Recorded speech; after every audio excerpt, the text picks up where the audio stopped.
जानना स्टूडेंट्स आवाज आ रही है?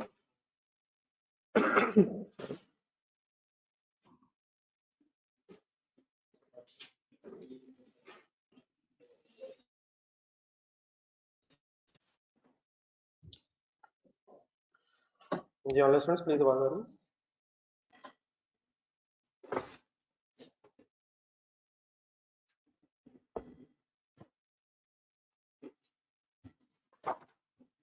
कौन से क्वेश्चंस कह रहे सर? जो कल पढ़े थे उसमें मसला तो नहीं हुई?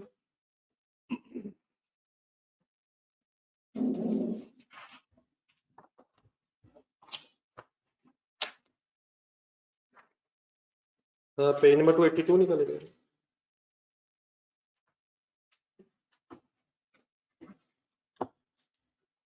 पेज नंबर 282 पे जो क्वेश्चन है और जो कल किया था पेज नंबर 287 पर, पेज नंबर 282 एंड 287 इनको जरा काइंडली जरा दोबारा रिफ्रेश करने, एक टेस्ट देना, फिर एक आध दिन जरा रिवाइज करना, फिर टेस्ट होना चाहिए। क्या ख्याल है? कोई ख्याल नहीं? अब तो शुरू कर दें पढ़ाई है। कौन कौन से क्वेश्चंस किए मैंने? कौन कौन से पेज? पेज नंबर 282 और 287 ये क्वेश्चंस किए हैं आप लोगों ने? जरा आज रिवाइज कर लीजिएगा इनसे एक बार। मीनवाइल जरा पेज नंबर ढूंढना है 59। पेज नंबर 59 का नहीं ढूंढेंगे जरा, एक जरा नई डिस्कशन आज स्टार्ट करने बीच में। अब रिवॉल्यूशन की एंट्रीज वगैरह तो समझ आ गई ना सारी? एंट्रीज, लेजर्स, डिस्क्लोजर्स, और एक जरा छोटा सा टॉपिक साथ शामिल करें। पेज नंबर कौन सा है? बिजी है सर? पेज नंबर 59 निकालिए जी। ऑनलाइन फ्रेंड से इकट्ठे हो गए please.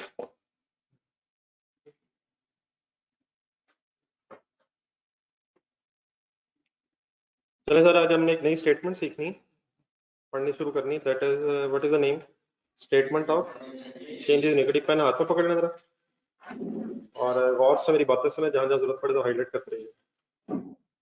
5 components of financial statements हैं मिला जरा। बोले नाम, क्या क्या नाम है?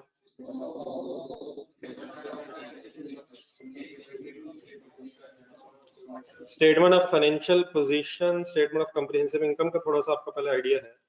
आज हमने थर्ड स्टेटमेंट स्टार्ट करनी है, statement of change in equity. उसके बाद फिर स्टेटमेंट ऑफ कैश फ्लो एक अलग चीज है। नोट्स का भी कुछ ना कुछ आपको आइडिया हो गया है,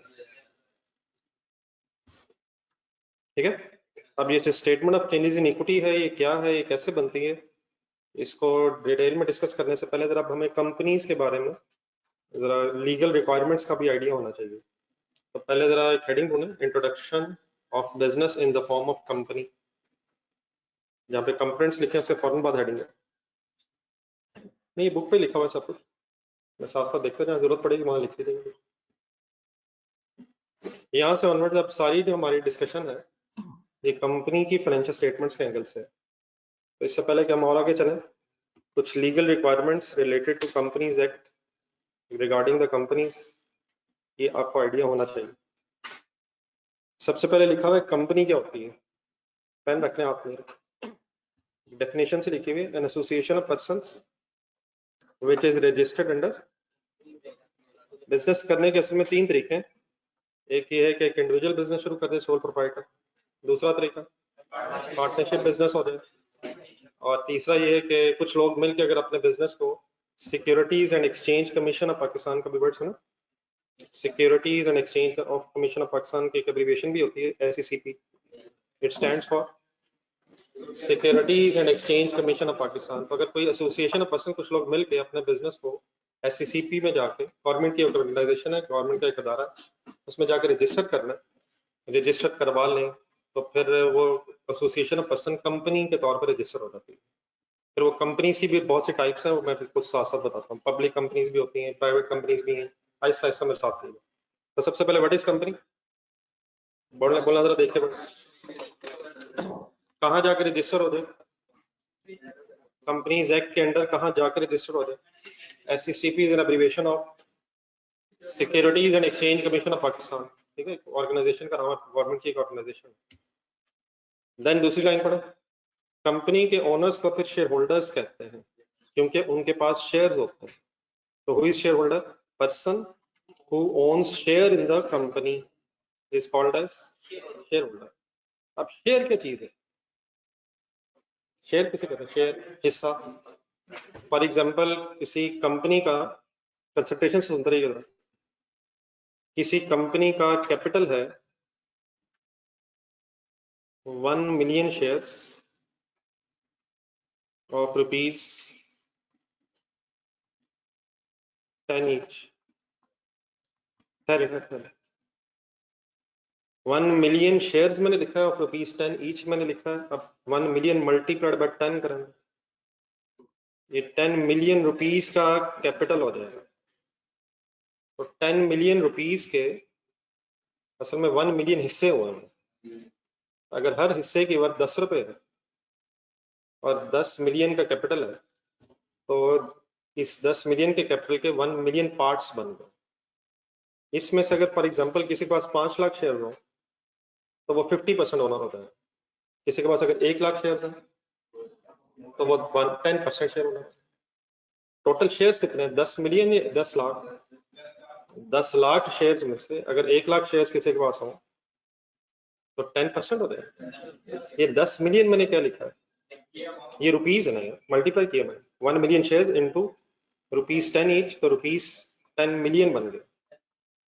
अब what is this 10 million?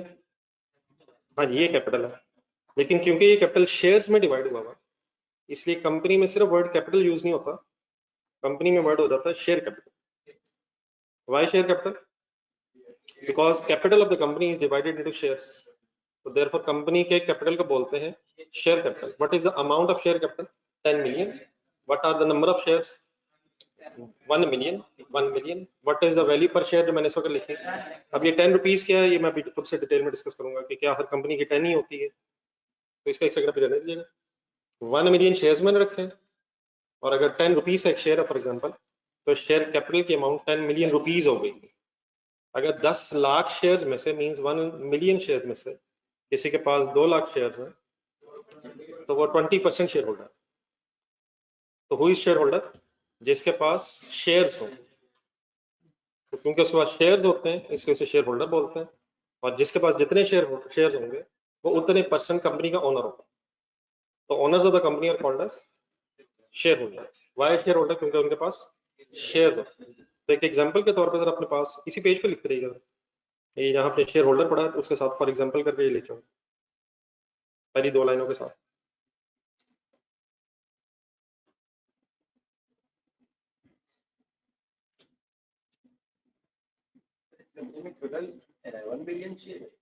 Ji for example 10 रुपए उसकी वैल्यू है। अगर 10 रुपए एक शेयर की वैल्यू है तो फिर 10 मिलियन रुपीज शेयर कैपिटल। क्या हर कंपनी के शेयर्स 1 मिलियन ही होंगे? डिफरेंट हो जाएगा। तो जिस कंपनी के जितने शेयर्स होंगे उस हिसाब से फिर देखेंगे कि उन टोटल शेयर्स में से किसके पास कितने शेयर्स हैं, अकॉर्डिंगली वो उतने परसेंट शेयर होल्डर हो जाएगा। ठीक है, बाकी अच्छा सा चल मैं इंशाल्लाह फर्दर एक्सप्लेन करता हूँ।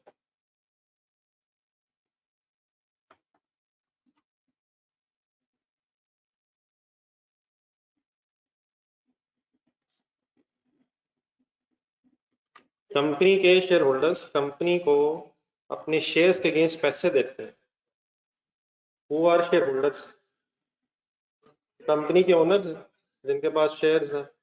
तो कंपनी को जब शेयर होल्डर्स से पैसे मिलेंगे तो कंपनी उन पैसों की क्या एंट्री करेगी? उसी तरह जिस तरह ओनर बिजनेस में पैसे जब इन्वेस्ट करता है तो क्या एंट्री करते थे? Cash debit capital credit. लेकिन अब जरा वर्ड थोड़े से चेंज हो गए, cash debit share capital credit.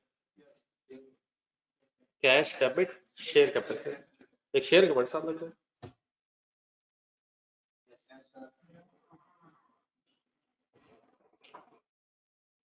Then एक वर्ड लिखा हुआ थर्ड वन, आगे पढ़े थर्ड, शेयर सर्टिफिकेट।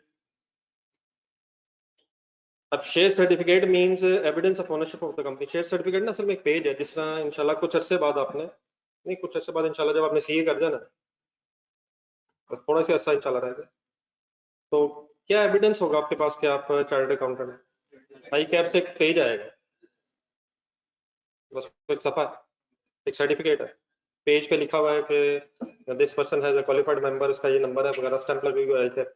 तो this page is an evidence that you are member of ICAP. इसी तरह एक कंपनी, जिस कंपनी के पास शेयर होंगे आपके पास, उस कंपनी का एक पेज होगा, उस कंपनी पे लिखा, उस कंपनी ने उस पेज पे लिखा होगा कि आपके पास कितने शेयर्स हैं, उस पर कंपनी की स्टैंप लगी होगी, तो वो पेज इस चीज का एविडेंस होगा कि आप कंपनी के शेयर होल्डर हैं। वो पेज क्या कहलाएगा? Share certificate. जिस तरह जो आईकैप सर्टिफिकेट मिलेगा वो क्या कहलाएगा? Membership certificate. तो इसी तरह आप कंपनी के शेयर होल्डर हैं, आपके पास क्या एविडेंस है? आपके पास एक पेज है, उस पेज का नाम क्या है? Share certificate. ये कंपनी के लेटर हेड पे है, फॉर एग्जांपल अगर होंडा लिमिटेड कंपनी है तो उसके एक लेटर हेड पे ये लिखा होगा कि मिस्टर एक्स वाई, जो भी पर्सन का नाम है, उसका जो एड्रेस है, उसके पास कितने शेयर है, फिर कंपनी की स्टैंप लगी हुई है, साइन किए हुए। तो this page is share certificate which is an evidence के जिसके पास ये शेयर सर्टिफिकेट है वो कंपनी का शेयर होल्डर। ठीक है, ये पहली तीन जो बातें मैंने की हैं अभी आपके सामने, एक नजर खुद से पढ़ेंगे।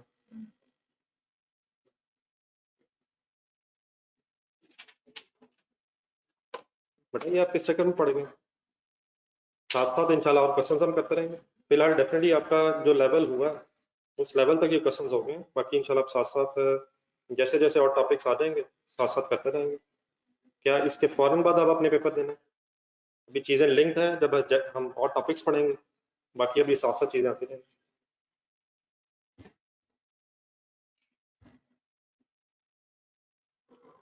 जी ऑनलाइन स्टूडेंट्स आप साथ हैं प्लीज, बातें समझ आ रही हैं?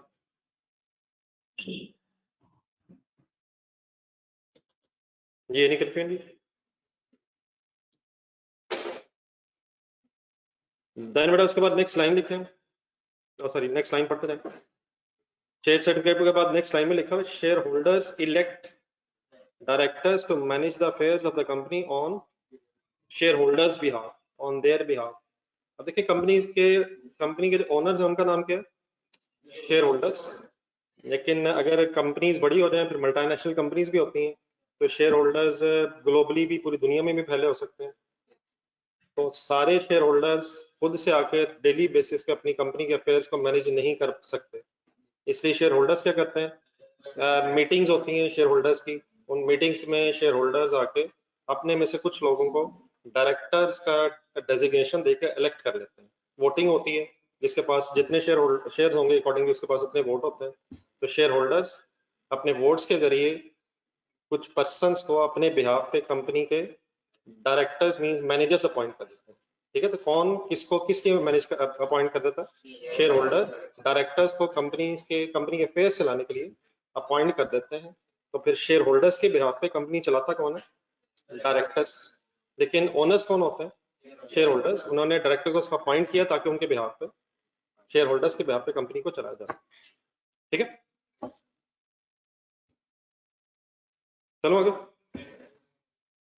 देन उसके बाद एक लाइन मैंने पहले बात कर ली, capital of the company is divided into shares, therefore it is called as share capital. मतलब आज से ऑनवर्ड्स अब हम सिर्फ कैपिटल वर्ड नहीं बोला करेंगे, अगर कंपनी की बात होती तो शेयर कैपिटल वर्ड हमारे जहन में आना चाहिए। नेक्स्ट अभी इस शेयर कैपिटल की थोड़ी सी और डिटेल में हम जाना है। हेडिंग मिलेगी आपको टाइप्स ऑफ शेयर कैपिटल। दो टाइप्स लिखी हुई, एक एक करके जरा समझ के पढ़ते हैं। सबसे पहले लिखा हुआ है ऑथराइज्ड कैपिटल, इसको इंग्लिश में सेंटेंस पढ़ने पे मैं एक्सप्लेन करता हूँ। वर्ड क्या लिखा हुआ है? टाइप्स ऑफ शेयर कैपिटल में पहला वर्ड लिखा हुआ है ऑथराइज्ड कैपिटल, उसके आगे लिखा हुआ है maximum number of shares that the company can issue. बस अभी ब्रैकेट में ना जाइएगा। असल में अगर एक कंपनी ने रजिस्टर अपने आप को करवाना तो कहाँ जाना उसने? SECP।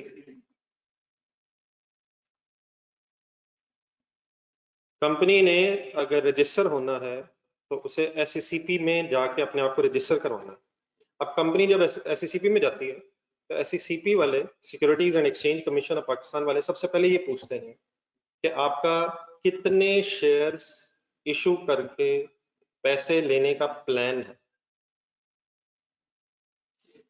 मींस कंपनी ने अगर बिजनेस अपना स्टार्ट करना है तो उसे इनिशियली ये डिसाइड करना है कि हमने कितने शेयर्स इशू करके पैसे लेने हैं शेयर होल्डर से। तो वो जो प्लान नंबर ऑफ शेयर्स हैं जो कंपनी ने फ्यूचर में इशू करने हैं और उसके अगेंस्ट शेयर होल्डर से पैसे लेने हैं, उस प्लान नंबर ऑफ शेयर्स को बोलते हैं ऑथराइज्ड कैपिटल। दोबारा वर्ड्स पढ़े, क्या लिखा हुआ नहीं, अब वर्ड आगे आगे, maximum number of shares that the company can issue कर दिए हैं या करने हैं, कर सकती है। ये किसको बताना होता है? एससीसीपी में रजिस्टर होने के लिए एससीसीपी वालों को बताना होता है। तो लेट्स अज्यूम एक कंपनी है, उसने डिसाइड किया कि 2 million shares of rupees 10 each वो इशू करेगी।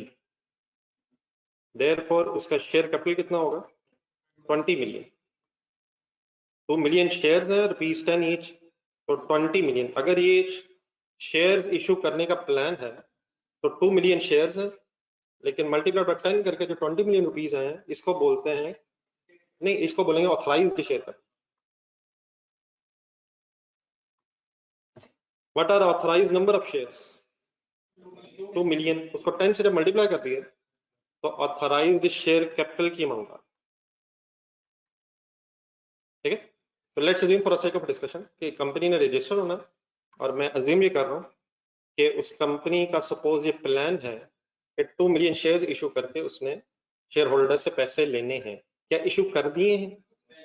ये प्लान है, maximum number of share the company can issue.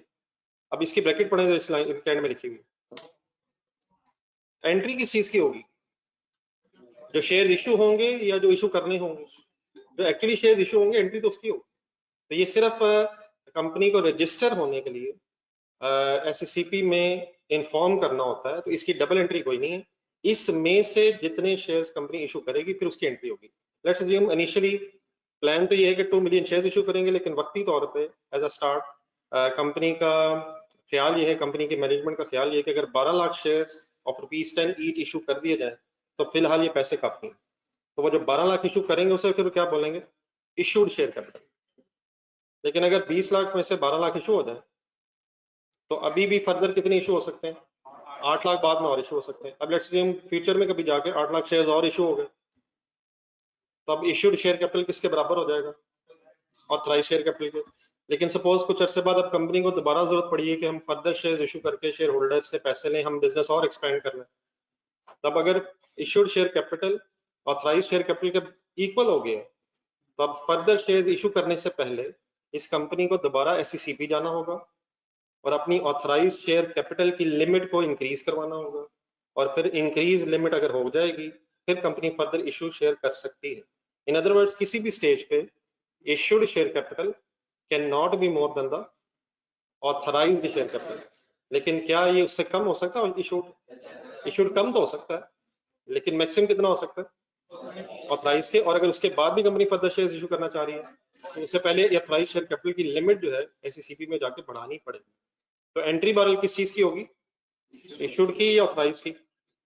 Authorise के दोबारा वर्ड्स पढ़े जरा के, maximum number of shares that a company can issue, इसकी डबल एंट्री कोई नहीं। नेक्स्ट लाइन पढ़ने फिर और एक्सप्लेन करता हूँ। नेक्स्ट लिखा हुआ है इशूड कैपिटल, और उसके साथ एक पेड अप भी लिखा हुआ है। ये इशूड का मतलब है जो शेयर कंपनी ने इशू किए, और पेड अप का मतलब है उसके अगेंस्ट शेयर होल्डर ने पैसे दे दिए।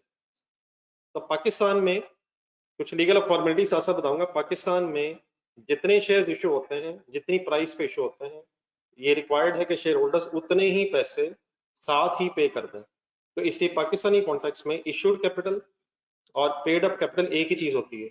लेकिन ग्लोबली कभी अगर जाके आगे डिस्कस करेंगे हम, तो ग्लोबली दुनिया के डिफरेंट मुल्कों में समटाइम पार्टली पेड शेयर्स भी अलाउड होते हैं, लेकिन पाकिस्तान में ये डिस्टिंक्शन कोई नहीं है। इसकी इशूड शेयर कैपिटल और पेड अप शेयर कैपिटल एक ही चीज है। मतलब इसका क्या है? कंपनी ने शेयर्स इशू किए और उसके अगेंस्ट किसने पैसे दे दिए?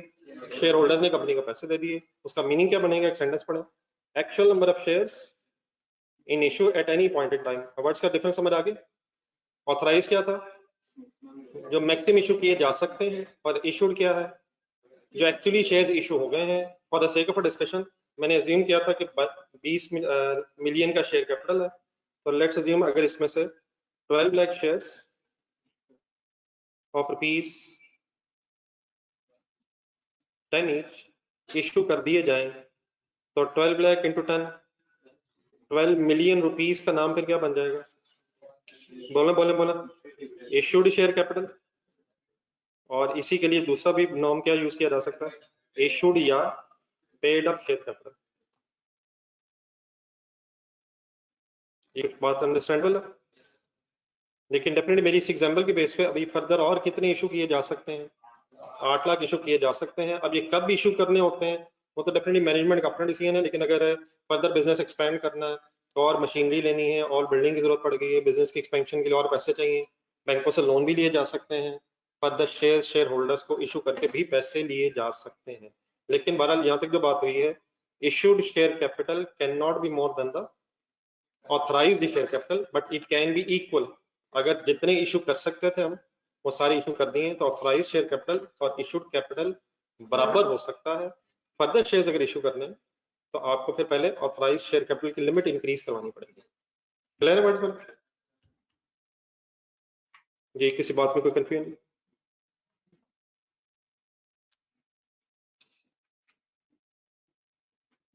जी, ऑनलाइन स्टूडेंट्स क्लियर है?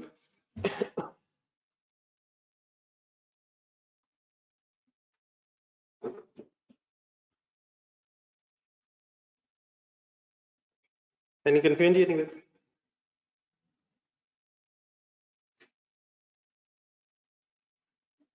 चलिए आगे सर, पेज 59 सर।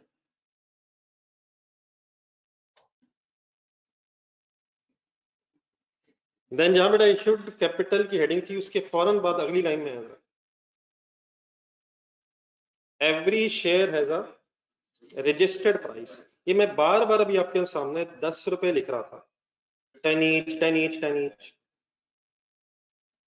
अब ये 10 ईच जो मैं दिख रहा था, इसको जरा डिस्कस करना मैंने आपसे, और से सुन के बाद। Every share has a registered price. Pakistan में हर शेयर के रजिस्टर्ड प्राइस है, जिसे 3 तरीके से बोला जाता है। बट जो अंडरलाइन करें ढूंढ के, फेस वैल्यू भी कहा जाता है, नॉमिनल वैल्यू भी कहा जाता है, या पार वैल्यू भी कहा जाता है। ये जो रजिस्टर्ड प्राइस है इसको 3 तरह से बोला जा सकता है, फेस वैल्यू, पार वैल्यू, या नॉमिनल वैल्यू। ये किस चीज का नाम है? ये रजिस्टर्ड प्राइस का। और पाकिस्तान में नॉर्मली आम हालात में हर शेयर की एक रजिस्टर्ड प्राइस 10 रुपए, मींस पाकिस्तान में कंपनीज के शेयर की एक रजिस्टर्ड प्राइस 10 रुपए। ये 10 रुपए क्या कहलाता है? फेस वैल्यू भी कहा जा सकता है इसे, नॉमिनल वैल्यू भी कहा जा सकता है, और पार वैल्यू भी। डिफरेंट सर्कमस्टांसेस में सब में डिफरेंट तरीके से बोल दिया जाता है, लेकिन रजिस्टर्ड प्राइस ऑफ ₹10 ईच जो पाकिस्तान में नॉर्मली शेयर्स की है, उसको क्या क्या नाम दिया जा सकता है, एक दफा बोलना जरा। फेस वैल्यू, नॉमिनल वैल्यू, या पार वैल्यू। मसलन अगर मैं कभी आपके सामने कहूँ फेस वैल्यू या पार वैल्यू या नॉमिनल वैल्यू, तो मैं एक ही चीज की बात कर रहा हूँ। और बाय डिफॉल्ट हर शेयर की रजिस्टर्ड प्राइस 10 रुपए नॉर्मली पाकिस्तान में होती है। जी एक minute please, give me a chance, give me a chance. अब माशाल्लाह कल आपने बताया इन्वेस्टर टाइप आदमी है, लेकिन एक मिनट। अब क्वेश्चन मेरा, इससे पहले कि आप मेरी तरफ क्वेश्चन भेजें, मैं मेरे ही सवाल आपसे। आप फॉर एग्जांपल एक नई कंपनी आपने रजिस्टर करवाई है, और अब अपनी कंपनी के शेयर्स इश्यू करना चाहते हैं, तो बताएं आप 10 रुपए पे इशू करेंगे, 10 से ज्यादा पे करेंगे, 10 से कम पे करेंगे? बल्कि इसको भी छोड़ दें, आप किस प्राइस पे शेयर इशू करेंगे? नहीं, आप मार्केट प्राइस पे इशू करें। आप ये देखेंगे कि आपका जो शेयर है लोग कितने पे खरीद लेंगे, तो लोग किस वैल्यू पे आपका शेयर खरीदने में इंटरेस्टेड होंगे, जो उसकी मार्केट वैल्यू है। तो क्या market value can be more than the par value? Market value can be more than the, अगर फॉर एग्जांपल तो कंपनी रजिस्टर्ड हुई है, और ऑलरेडी जिन लोगों ने वो कंपनी रजिस्टर की है वो पहले से बिजनेस कर रहे थे, और उनकी मार्केट में ऑलरेडी रिपीट है, लोगों को पता है कि इस कंपनी को इन्होंने अच्छा एस्टेब्लिश कर लेना है, और देयरफॉर इसके अच्छे प्रॉफिट्स आ जाएंगे, तो हो सकता है वो 50 रुपए, 100 रुपए, 200 रुपए का भी शेयर खरीदने में इंटरेस्टेड हो जाए। हो सकता है कभी एक कंपनी जिन लोगों ने रजिस्टर करवाई उनका पहले मार्केट में तो खास नाम ना हो, देयरफॉर अभी कम लोग रिलक्टेंट हो, तो शायद वो 10 रुपए भी देने में इंटरेस्टेड ना हो। और ये भी हो सकता है कि एग्जैक्टली 10 रुपए के बराबर ही मार्केट वैल्यू। तो market value can be more than the face value, market value can B equal to the par value and market value can be less than the nominal value. ये क्या बोली जा रहा है? तो इन अदर वर्ड्स 10 रुपए से ज्यादा भी हो सकती है मार्केट वैल्यू, कम भी हो सकती है और इक्वल भी हो सकती है। तो तीन सर्कमस्टांसेस बन जाएंगे, तीन possibilities. Market value can be more, less or equal to the face, nominal or par value. ठीक है, तो शेयर जरूरी नहीं कि रजिस्टर्ड प्राइस पे इशू किए जाए, शेयर मार्केट प्राइस पे इशू किए जाएंगे। वो फिर मार्केट प्राइस में B different from the registered price. Registered price किस लिए होती है, ये मतलब अभी थोड़ा सा मुझे और टाइम देना, मैं फर्दर एक्सप्लेन करूंगा। वो डिविडेंड्स की कैलकुलेशन के लिए होती है, वरना शेयर किस अमाउंट पे इशू किए जाएंगे, जो मार्केट वैल्यू होगी, market value which can be different from the 10 rupees registered price which is face value, par value या market value, which can be different from the market value, can be different from the face, par और nominal value. Let me complete, एक second में page पूरा कर दूं, मेरा कई सारी बातें आपके सामने आ जाएंगी। इसी के नीचे अगर आप देखें ना, तीन सिनेरियो बने हुए, तो जरा उनकी हेडिंग्स पहले ढूंढना जरा। तीन सिनेरियो बने हुए, issue of share at nominal value या face value, par value. I hope कि ये बात ध्यान में रख सकते हैं आप। अब इस फर्स्ट सिचुएशन में मैं क्या अज्यूम करूंगा कि 10 रुपए वाला शेयर 10 पे इशू हुआ है, बाकी एंट्रीज वगैरह भी हमने करनी, वो छोड़ दें नीचे, लेकिन सेकंड हेडिंग ढूंढना जरा। Issue of shares at a premium. Premium word तब होता है अगर फॉर एग्जांपल 10 रुपए वाला शेयर 25 रुपए का बिका है, 10 रुपए वाला शेयर 25 रुपए का मार्केट में बिक रहा है, तो नॉमिनल वैल्यू से जितना ज्यादा पैसे हैं, 25 रुपए प्रीमियम है या 15 रुपए प्रीमियम है, जितना नॉमिनल वैल्यू से अबव अमाउंट है वो प्रीमियम कहलाती है। और अगर किसी वजह से कंपनी की रिप्यूट अच्छी नहीं थी, शुरू में भी लोग अनसर्टन थे, किसी वजह से अगर नॉमिनल वैल्यू से शेयर्स कम पे इशू हो जाए, तो थर्ड सिनेरियो पढ़ रहा, issue of shares at a discount भी हो सकता है। डिस्काउंट वर्ड कब होगा, प्रीमियम वर्ड कब होगा? अगर 10 वाला शेयर 10 पे इशू है तो ना प्रीमियम है ना डिस्काउंट है। अगर 10 वाला शेयर 50 रुपए पे इशू है तो प्रीमियम कितना है, 40 रुपए प्रीमियम। और अगर 10 वाला शेयर 7 रुपए पे इशू है तो 3 रुपए डिस्काउंट है। ठीक है, लेकिन ये जरूरी नहीं है। ऊपर वापस है, जहाँ रजिस्टर्ड प्राइस आपने वर्ड पढ़ा, पाकिस्तान में नॉर्मल सर्कमस्टांसेस और 10 रुपीज वाले ही हैं। लेकिन अगर फॉर एग्जांपल क्वेश्चन में लिखा हो कि 100 रुपीज नॉमिनल वैल्यू है, तो ये भी हो सकता है, हमें नहीं पता। तो नॉर्मल क्या है सिचुएशन, 10 रुपए ही नॉमिनल वैल्यू होगी। लेकिन अगर बताए तो नॉमिनल वैल्यू डिफरेंट भी हो सकती है। फॉर एग्जांपल अगर 100 रुपीज नॉमिनल वैल्यू है, तो देन अगर 100 से ज्यादा पे इशू होगा फिर प्रीमियम होगा, 100 से कम पे इशू होगा तो हमें कैसे पता चलेगा कि प्रीमियम पे इशू हो रहा है या डिस्काउंट पे? सबसे पहले हम क्या ढूंढेंगे, नॉमिनल वैल्यू क्या है, और नॉमिनल वैल्यू को देख के डिसाइड करेंगे। अगर नॉमिनल वैल्यू से ज्यादा पे इशू किए तो प्रीमियम पे इशू किए, कम पे इशू किए तो फिर डिस्काउंट। क्लियर? तो आमतौर पे अगर हमें नहीं पता तो what will be the nominal value, 10 rupees. लेकिन अगर क्वेश्चन में डिफरेंट बताया हो तो वो भी हो सकता है। ठीक है, एक शेयर 50 रुपए का हो और एक शेयर 10 रुपए का हो, एक बंदे ने 5 शेयर खरीद लिया 50 रुपए का और एक बंदे ने एक सर कैसे खरीदे, कमाल हो गया है। अगर एक शेयर 50 रुपए का तो सबके लिए 50 रुपए का। दो कंपनी के पास। सर दो कंपनियां तो वो अलग अलग बहस है। एक कंपनी का हो सकता है 2 रुपए का शेयर हो, एक कंपनी का हो सकता है 2000 रुपए का शेयर हो, तो प्रॉफिट क्यों सेम मिलेगा? वो अलग बहस है, उनके अलग प्रॉफिट्स होंगे, उसके कंपनी के अलग होंगे। तो जिसकी प्रॉफिटेबिलिटी जितनी है अकॉर्डिंगली डिसाइड होगा। अभी ठहर, अगर मार्केट वैल्यू 50 है या 100 है तो वो सबके लिए है, किसी एक कंपनी की। और अगर किसी दूसरी कंपनी की बना तो बाकी तो वो फिर प्रॉफिट्स होंगे, तो डिविडेंड्स की बहस होगी। अब जिस कंपनी के शेयर्स की मार्केट वैल्यू ज्यादा है उसकी वजह क्या होगी, लोगों की यही एक्सपेक्टेशन होगी इसके प्रॉफिट ज्यादा होंगे। हाँ, ये एक अलग इशू है कि हो सकता है सर्कमस्टांसेस ऐसे हो जाए जिसकी वजह से प्रॉफिट ना हो सके। तो ऐसा ऐसा इंशाल्लाह मेरा ख्याल बेहतर है। जी चलिए, अब 3 एंट्रीज आपने जरा करवानी है मुझे इन 3 सिनेरियोज में। फर्स्ट सिनेरियो पढ़े जरा, क्या हेडिंग लिखी हुई थी, उसके एक एग्जांपल देखें नीचे। लेट्स अज्यूम, फुल कंसिडरेट करना जरा, 1 लाख shares of rupees 10 each issued at rupees 10 each. ये बार बार 2 दफा 10 क्यों लिखा है? 10 रुपए नॉमिनल वैल्यू वाला 10 रुपए मार्केट प्राइस पे इशू हुआ। अब मेरी तरफ जरा देख के, अपनी कंपनी के एंगल से अगर 1 लाख शेयर्स इशू हो जाएं ₹10 के हिसाब से, मार्केट वैल्यू के हिसाब से अगर शेयर इशू हो जाए तो डबल एंट्री बताने की कोशिश करनी है, कंपनी के एंगल से, शेयर होल्डर नहीं। कंपनी को कितने पैसे मिलेंगे, पहले पैसे डिसाइड कर लेना। 1 लाख शेयर्स हैं और ₹10 का एक शेयर इशू होना, 10 लाख रुपए मिलने का, तो कंपनी के एंगल से कैश या बैंक डेबिट हो जाएगा, हाँ जी, और शेयर कैपिटल क्रेडिट। तो कैपिटल की जगह बस क्या वर्ड हो जाएगा, शेयर कैपिटल। आपके पास एंट्रीज लिखी तो ही है, लेकिन जब मैं एंट्री लिख लूंगा तो अपने साथ ही जगह आपके पास है, राइट साइड पे अपने हाथ से भी जरा लिखनी है। ये फर्स्ट सिनेरियो के साथ जब मैं एंट्रीज कंप्लीट कर दिया करूंगा तो साथ अपने भी अपने हाथ से जरा नोट करनी है। ये मैं किस कॉन्टेक्स्ट में एंट्रीज कर रहा हूँ, कंपनी या शेयर होल्डर? शेयर होल्डर के लिए वैसे ये क्या चीज है, शेयर होल्डर क्या खरीद रहा है? नहीं, वैसे वो क्या खरीद रहा है, वो शेयर खरीद रहा है, शेयर उसके लिए एसेट है। उसे क्या मिलना है इस शेयर के बदले?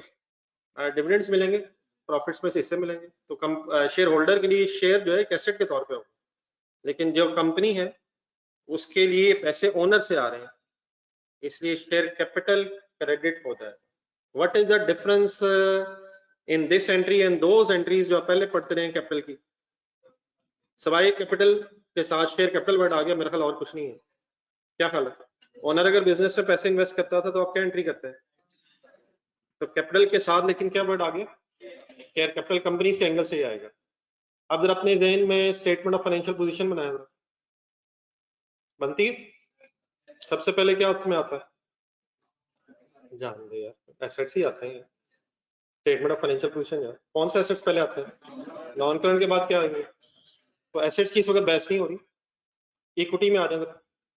इक्विटी में पहले हेडिंग क्या आती है, कैपिटल की जगह शेयर कैपिटल वर्ड हो जाएगा। उसके बाद क्या हेडिंग आती है, ना करो यार, खुदा का नाम लो यार, बेटा बड़े हो गए यार, पूरे 2 हफ्ते जाया कर दिए हैं।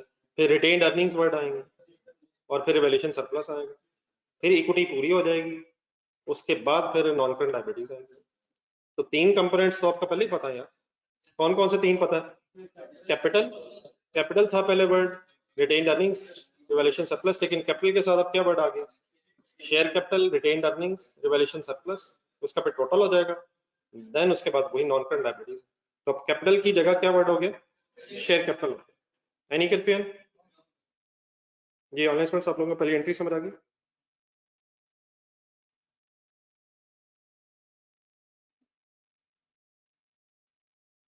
जी सेकंड सिनेरियो पर, issue of shares at a premium. Premium situation कब होती है, किससे ज्यादा, किससे ज्यादा, किससे ज्यादा? नहीं, मार्केट वैल्यू से ज्यादा नहीं होती। देखिए मार्केट वैल्यू से ज्यादा कौन लेगा, आप बताएं, आप हमेशा चीज किस पे खरीदेंगे, किस प्राइस पे? और मार्केट प्राइस से 1 पैसा भी ज्यादा नहीं देंगे। हाँ, अगर वो मार्केट प्राइस रजिस्टर्ड प्राइस से ज्यादा है तो then difference is called as share premium, premium या शेयर प्रीमियम। फिर एग्जांपल देखो, let's say 1 lakh share of ₹10 each है, इशूड एट 27 ईच। कितनी नॉमिनल वैल्यू वाला कितने का इशू हुआ है? ₹10 नॉमिनल वैल्यू वाला 27 पे इशू हुआ है, तो व्हाट इज द प्रीमियम पर शेयर? ₹17 प्रीमियम पर शेयर। अब कैलकुलेटर जरूरत पड़ेगी, कैलकुलेटर पकड़ने में, ऐसे जुबानी ना करेगा गलत करते। अब कितने शेयर हैं? 1 लाख। एक शेयर कितने पे इशू होना है? ₹27 पे। तो 1 लाख को जरा 27 से मल्टीप्लाई करें, क्या आंसर आया? 27 लाख बन गए। कंपनी के एंगल से सोचना शुरू करें, कितने पैसे कंपनी को मिलेंगे? 27 लाख। कैश या बैंक डेबिट 27 लाख रुपए से, नहीं 1 मिनट है, 27 लाख समझ आ गया? कंपनी को अब 27 लाख मार्केट वैल्यू के इक्विवेलेंट पैसे मिलेंगे।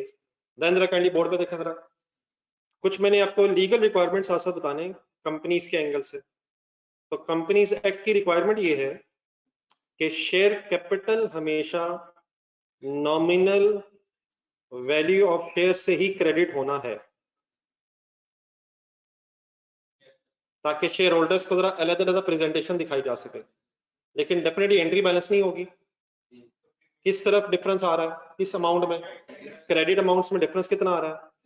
17 लाख। तो शेयर होल्डर्स को प्रीमियम की जो अमाउंट है वो separately from share capital present करके दिखानी है। शेयर कैपिटल ने हमेशा किस अमाउंट से क्रेडिट होना है? Nominal amount. 10 लाख कैसे निकाला मैंने? 1 लाख इंटू 10, और डिफरेंस प्रीमियम बैलेंसिंग फिगर के तौर पे आ जाएगा। ठीक है, तो ये बस कंपनीज के एंगल से लीगल रिक्वायरमेंट है। देयरफॉर बोर्ड पे देखते रहिएगा। तो अब अपने ज़हन में जरा इक्विटी लाएं। Statement of financial position, assets, equity में आ गया मैं। मेरी इस एंट्री के बाद शेयर कैपिटल के सामने 1 मिलियन नजर आएगा, लेकिन इमीडिएटली आफ्टर शेयर कैपिटल एक और हेड अपीयर हो जाएगा शेयर प्रीमियम के नाम से। असल में 27 लाख ही कैपिटल है, सॉरी 27 लाख, टोटल 27 लाख ही कैपिटल है, सिर्फ ब्रेक करके उसको प्रेजेंट करना है। अब 10 लाख प्लस 17 लाख 27 लाख ही बनता है, लेकिन रादर देन कि इसको शेयर कैपिटल के सामने लिखा जाए, शेयर होल्डर्स को ये अलग-अलग बताना है कि नॉमिनल वैल्यू कितनी बनती है और अबव नॉमिनल वैल्यू अगर है तो शेयर प्रीमियम की अमाउंट कितनी बनती है। यहाँ तक ठीक है? और इसके बाद फिर वही चीजें एज इट इज आएंगी, रिटेन्ड अर्निंग्स आएंगी और रिवैल्यूएशन सरप्लस आएगा। इन अदर वर्ड्स, मेरी सब बात के बाद अब आपको इक्विटी के 4 हेड्स पता चल गए। Number 1 share capital, number 2 share premium, retained earnings और रिवैल्यूएशन सरप्लस। क्या जरूरी है कि हमेशा शेयर प्रीमियम आए? जरूरी नहीं है, लेकिन कब हो भी सकता है। अगर नॉमिनल वैल्यू से ज्यादा पे शेयर इशू हुए हो तो आपको शेयर कैपिटल के बाद शेयर प्रीमियम का भी हेड नजर आ रहा होगा। समझ आ गया? आप लोग इस तरह करें, पहले एंट्री लिख लें, साथ जो दूसरी एंट्री लिखी हुई आपने यहाँ से पहले एंट्री लिख लें। फिर ये जो मैंने प्रेजेंटेशन आपको दिखाई है, ये प्रेजेंटेशन भी आपने नोट करनी, फिर मैं बताता हूँ किसी का नोट करनी। ना करें प्लीज, ना करें, आपस में कंसंट्रेट करें।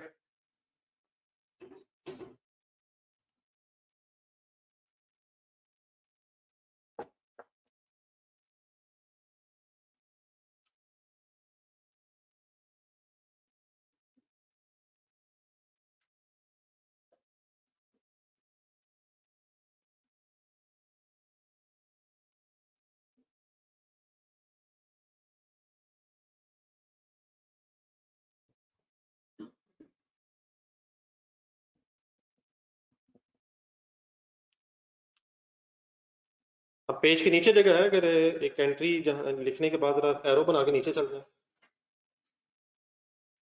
पेज नंबर 59 जहाँ है उसके नीचे स्पेस है, उसके नीचे जरा प्रेजेंटेशन लिखें, प्रेजेंटेशन इन इक्विटी।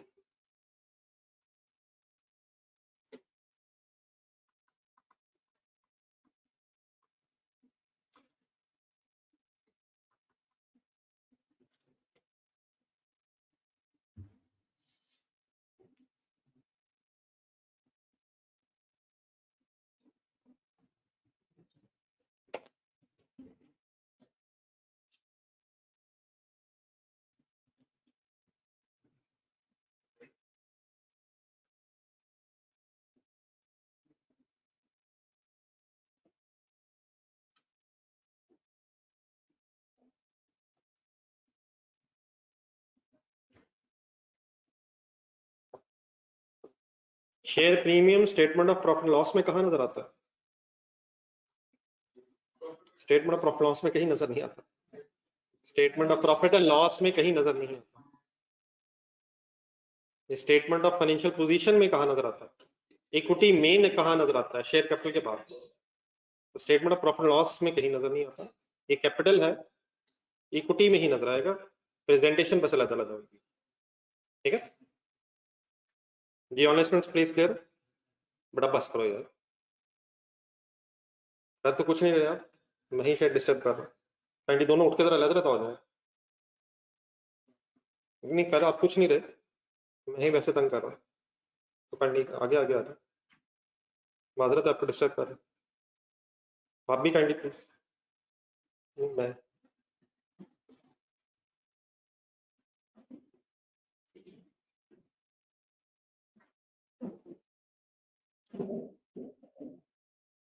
जी क्लियर है जी? प्लीज यहाँ तक। ये थर्ड सिनेरियो रह गया जी, कौन सा? Issue of shares at a discount. ये डिस्काउंट सिचुएशन क्या होती है जी? नॉमिनल वैल्यू से अगर शेयर्स कम पे बिक जाए तो एक सिनेरियो देख लें। लेट्स अज्यूम 1 लाख शेयर्स हैं ऑफ ₹10 ईच हैं, issued at 7 each. अच्छा, ये तीनों सिनेरियोस अलग-अलग हैं, इनका आपस में link means for example 1 lakh share 10 रुपए के इशू हुए, 1 लाख शेयर 27 रुपए के इशू हुए, और let's say 1 lakh share 7 rupees के इशू है। तो पहले हम अलग-अलग एंट्रीज जरा डिस्कस कर लें। अब बताएं जी, 1 लाख शेयर्स हैं, 7 रुपए पे इशू कर रहे हैं आप, कितने पैसे आएंगे, कितने पैसे एज ए कंपनी आपको मिलेंगे? तो एंट्री शुरू करें जी। कैश है बैंक डेबिट बाय कितने से 7 लाख से। Even in this case legal requirement is कि शेयर कैपिटल अलहदा प्रेजेंट होना है और नॉमिनल वैल्यू पे ही प्रेजेंट होना है। 1 लाख इंटू 10 करके आया ये। इट मीन्स चाहे शेयर्स पार वैल्यू पे शो हो, अबव पे शो हो, बिलो पे शो हो, शेयर कैपिटल ने हमेशा नॉमिनल वैल्यू पे ही क्रेडिट होना है। लेकिन डेफिनेटली मेरी एंट्री बैलेंस नहीं है। डिफरेंस बताएं किस तरफ लिखूं? अब ये जो 3 लाख डेबिट फिगर है, इसका पहले तो नाम सुनना है, इसका नाम है discount on issue of shares या डिस्काउंट ऑन शेयर्स। अब इस डिस्काउंट ऑन शेयर्स का होना फिर क्या है वो मैं एक्सप्लेन करता हूं, पहले आप जरा एंट्री लिख लेंगे।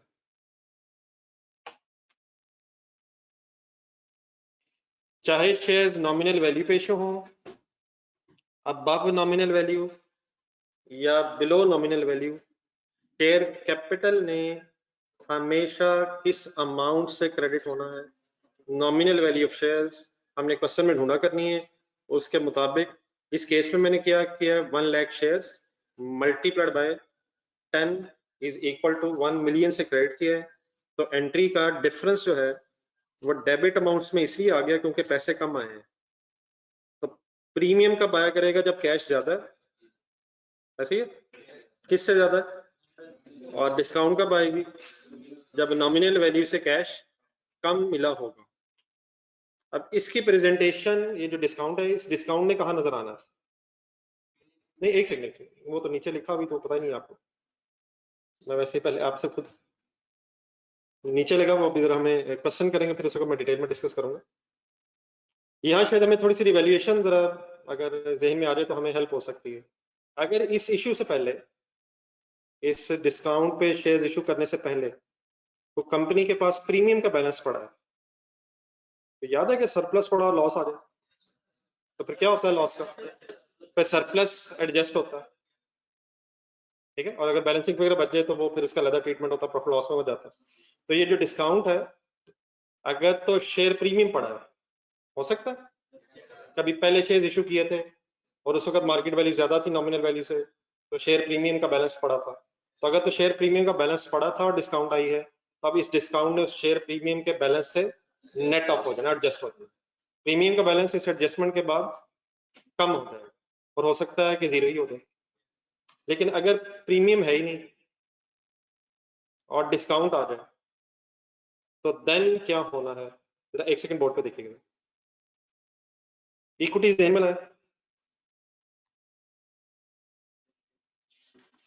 इक्विटी आ जाती है ध्यान में। सबसे पहले क्या लिखेंगे? Share capital. According to this third entry, share capital के सामने कितना लिखेंगे? 1 मिलियन।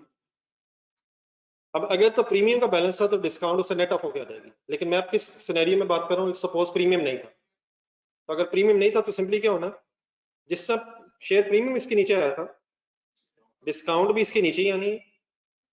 लेकिन 3 लाख की फिगर अब पॉजिटिव आने की बजाय नेगेटिव हो जाएगी। क्या देखा जाएगा इस एंट्री को तो 7 लाख ही वैसे कैपिटल है। थर्ड एंट्री गौर से देखें, कैपिटल 7 लाख ही है, बस प्रेजेंट अलग-अलग करना है, तो नेट करके 7 लाख ही रह जाएगा।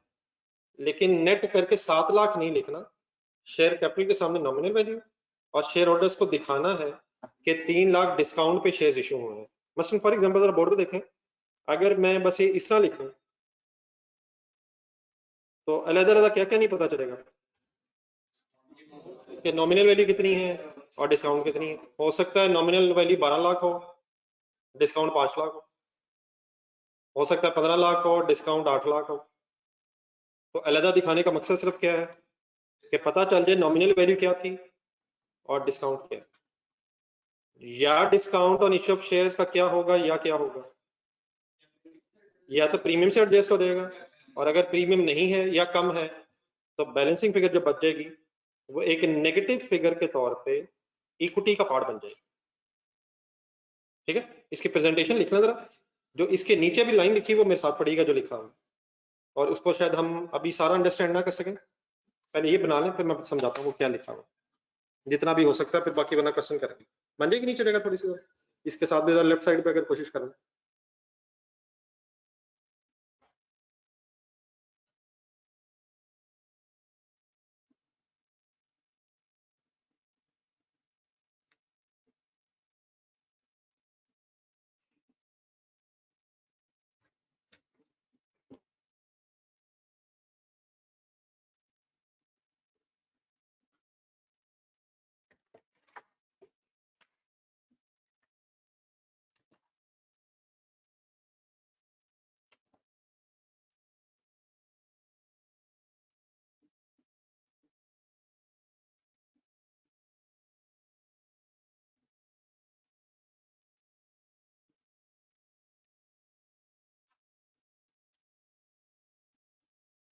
जी यहाँ तक नोट कर ली, आप पूरा पेज एक नजर रिवाइज कर लें यहाँ तक। इसके नीचे भी 2 हेडिंग्स हैं, वो मैं अभी पढ़ता हूँ खुद आपके साथ।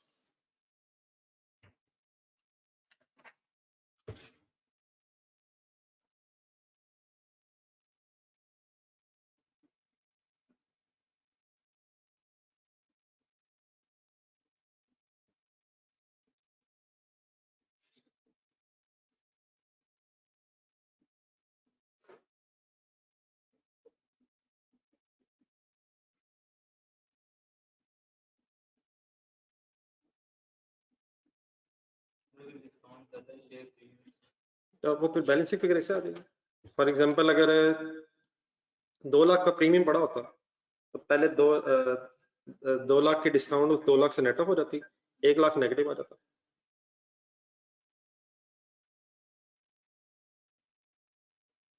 अगर डिस्काउंट बच गई है तो it will be a negative figure in equity.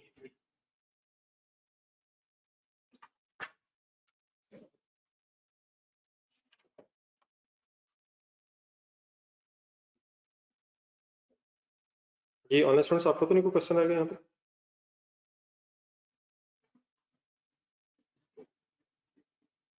बात समझ आ गई प्लीज? जीरो क्या? वो ब्रैकेट से बना देंगे। For example 3 lakh minus 3 lakh आगे जीरो आ जाए, तो वो इंशाल्लाह कर लेंगे, वो इशू नहीं है।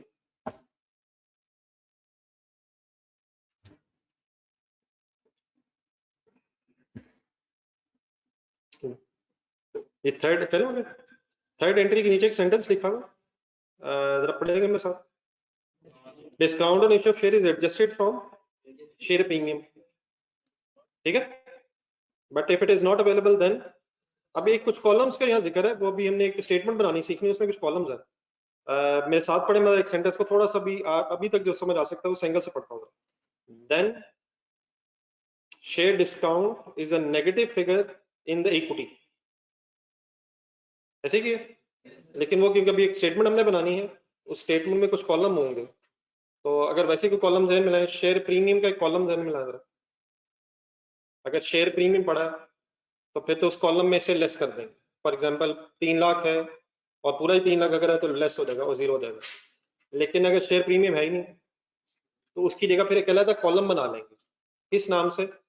शेयर डिस्काउंट के नाम से, और उसमें फिर एक नेगेटिव फिगर आ जाएगा। तो फिलहाल वो कॉलम क्योंकि अभी हमें आइडिया नहीं है, उसकी बजाय सिंपली ये है कि आप अपनी नीचे प्रेजेंटेशन देखें, तो मैंने अभी बनाई थी, डिस्काउंट या तो शेयर प्रीमियम से एडजस्ट हो जाएगी या इक्विटी में एक नेगेटिव फिगर हो।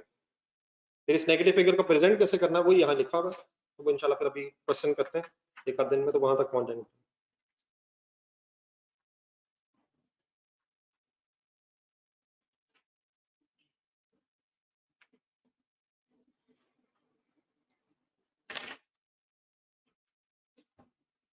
ठीक है जी, चलिए एक लास्ट लाइन है अभी इसमें, इस पेज पे एक वर्ड टर्म लिखी हुई है, राइट शेयर्स। इसी पेज पे हुई है, पेज 59 के एंड पे क्या वर्ड्स लिखे हुए लास्ट में? Right shares. बहुत से पढ़ेगा कि क्या लिखा हुआ? Shares issue to existing share holders. In proportion to existing number of shares against consideration का मीनिंग होता है मुआवजा, और आम हालात में शेयर्स का मुआवजा होता है कैश। कौन शेयर्स के बदले किससे मुआवजा लेता है? कंपनी शेयर्स के बदले शेयर होल्डर से कैश की शक्ल में मुआवजा लेती है, लेकिन समटाइम्स शेयर्स जो हैं वो कैश के अलावा किसी एसेट के अगेंस्ट भी इशू किए जा सकते हैं। मसलन फॉर एग्जांपल किसी पर्सन ने कहा कि मैं शेयर्स के अगेंस्ट अपनी बिल्डिंग दे सकता हूँ, तो आप जरा एंट्री करें, जरा क्या करेंगे हम एंट्री? कैश की जगह बिल्डिंग डेबिट और शेयर कैपिटल उसी तरह क्रेडिट। बिल्डिंग की मार्केट वैल्यू लगाएंगे, अगर वो मार्केट वैल्यू नॉमिनल वैल्यू ज्यादा हुई तो उसी तरह प्रीमियम भी हो सकता है और डिस्काउंट भी हो सकती है। किसी ने कहा कि मेरे से मशीनरी ले लें, तो कैश की जगह मशीनरी भी हो सकती है, लेकिन आम तौर पे नॉर्मल सिचुएशन में कंसिडरेशन का मतलब कैश ही होता है। सेंटेंस अब दोबारा पढ़े मेरे साथ। कहते हैं shares issue to existing share holders in proportion to, proportion का मतलब है percentage, in percentage to existing number of shares against consideration. अब गौर से मेरी बात सुनिए। एक एग्जांपल देखें बोर्ड पे। लेट्स से किसी कंपनी में 4 शेयर होल्डर्स हैं, suppose A B C D उनके नाम है। ए के पास 1000 शेयर्स थे, बी के पास 2000 शेयर्स थे, सपोज 3000 थे सी के पास, और डी के पास 4000 शेयर्स हैं। इसका सम मैंने करना है, तो आप बता दें। अगर 10,000 बनता है वैसे, तो फॉर एग्जांपल एक कंपनी में 4 शेयर होल्डर्स हैं और कंपनी ने 10,000 शेयर्स इशू किए हैं, जिसका एक ब्रेकअप मैंने शेयर होल्डर वाइज आपको बताया। अगर कोई company first time shares issue करे, फर्स्ट टाइम कोई नई कंपनी बनी है और शेयर्स इशू करे, तो उस वक्त कोई एग्जिस्टिंग शेयर नहीं होल्डर नहीं होगा। कंपनी नई बनी है, फर्स्ट टाइम शेयर्स इशू कर रही है, फर्स्ट टाइम शेयर इशू करते हुए कोई एग्जिस्टिंग शेयर होल्डर नहीं होगा। तो जो first time company share issue करती है उसे राइट शेयर्स नहीं बोलते। लेकिन फर्स्ट टाइम के बाद अगर कभी भी कंपनी शेयर्स इशू करेगी, तो लॉ की ये रिक्वायरमेंट है कि सबसे पहले एग्जिस्टिंग शेयर होल्डर्स को वो शेयर्स ऑफर करने हैं। फर्स्ट इशुएंस के बाद अगर फ्यूचर में कभी भी शेयर इशू करने हैं कंपनी ने, तो लॉ की रिक्वायरमेंट ये है कि कंपनी ने सबसे पहले वो शेयर्स एग्जिस्टिंग शेयर होल्डर्स को ऑफर करने हैं, उसी परसेंटेज में ऑफर करने हैं जिस परसेंटेज में उनके पास पहले शेयर्स हैं। हाँ, अगर वो इंटरेस्टेड ना हो तो फिर कंपनी अपने शेयर्स जनरल पब्लिक को भी ऑफर कर सकती है। फर्स्ट इश्यू ऑफ शेयर्स के बाद हमेशा जब भी शेयर्स इशू किए जाएंगे, तो ये किसका राइट है कि पहले उसको ऑफर किया जाए? एग्जिस्टिंग शेयर होल्डर्स का ये राइट है कि उसे शेयर्स ऑफर किए जाए। किस परसेंटेज में इशू किए जाए?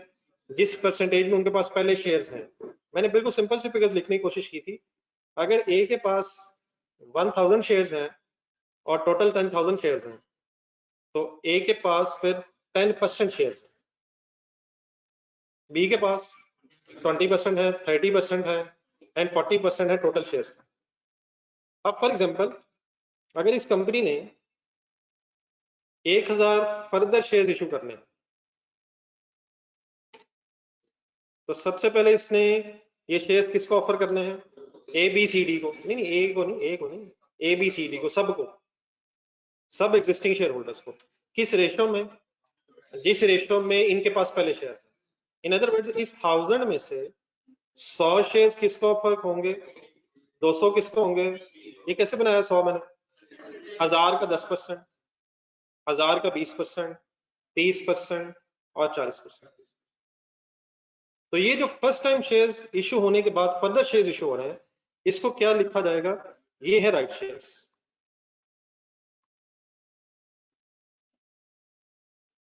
What is the meaning right shares? Existing share holder right कि उन्हें वो शेयर्स मिले।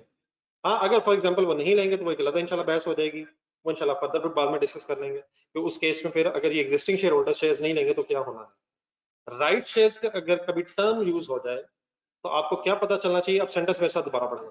नहीं, क्या पता चलना चाहिए? अब जरा सेंटेंस हम दोबारा पढ़ते हैं। Shares issue to existing share holders.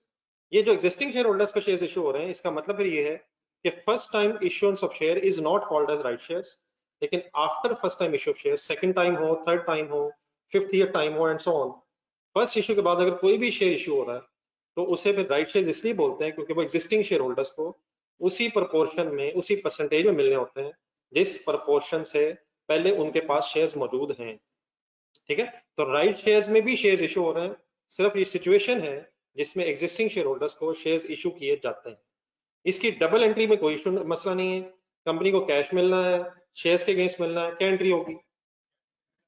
अगर नॉमिनल वैल्यू के इक्वल प्राइस पे इशू है तो cash debit share capital credit हो जाएगा। अगर नॉमिनल वैल्यू से ज्यादा पे इशू है तो कैश डेबिट शेयर कैपिटल के साथ साथ प्रीमियम भी क्रेडिट हो जाएगा। और अगर डिस्काउंट पे इशू है तो कैश डेबिट शेयर कैपिटल के साथ साथ डिस्काउंट भी आ जाएगा। एंट्रीज वही हैं, लेकिन राइट शेयर सिचुएशन उसको कहते हैं जिसमें शेयर्स एग्जिस्टिंग शेयर होल्डर्स को ऑफर किए जाते हैं, which definitely means first time issuance of share is not called as right shares, second time या सब्सिक्वेंट टाइम अगर शेयर्स इशू किए जाएंगे तो फिर राइट शेयर्स कहलाते हैं, which means shares are issued to existing share holders against consideration, means cash के अगेंस्ट या किसी और एसेट के अगेंस्ट शेयर्स इशू किए जाए। ठीक है, एक आखिरी सेंटेंस ना पढ़ लें, एंट्रीज वही है जो ऊपर डिस्कस हो गई हैं। राइट शेयर्स अगर कभी वर्ड बोला जाए तो आप जरा अपने लफ्जों में बताएं आपको क्या समझ आएगा? किसने किसको क्या किया है? कंपनी ने एग्जिस्टिंग शेयर होल्डर्स को उनकी परसेंटेज के मुताबिक, एग्जिस्टिंग परसेंटेज के मुताबिक फर्दर शेयर्स ऑफर कर दी और उसकी एंट्री में कोई चेंज नहीं है, एंट्रीज वही हैं जो आपको अल्हम्दुलिल्लाह पता चल गई हैं। शेयर्स नॉमिनल वैल्यू के इक्वल भी इशू किए जा सकते हैं, उससे ज्यादा पे भी किए जा सकते हैं और उसको कम पे भी किए जा सकते हैं। आप पूरा फर्स्ट पेज देख लें, कोई अब जरा कंफ्यूजन रह गई है, और अगर इसको भी अगर नोट करना चाहें तो पेज नंबर 58 शायद खाली है, 59 से पीछे उसके साथ एक हेडिंग बना के लिख रहे हैं राइट शेयर्स।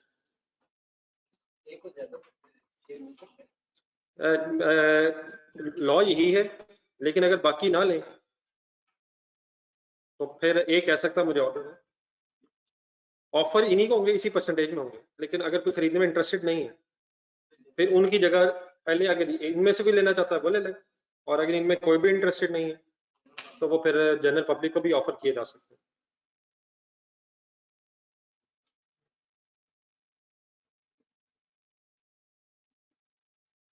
जी ऑनलाइन स्टूडेंट्स क्लियर हो गया?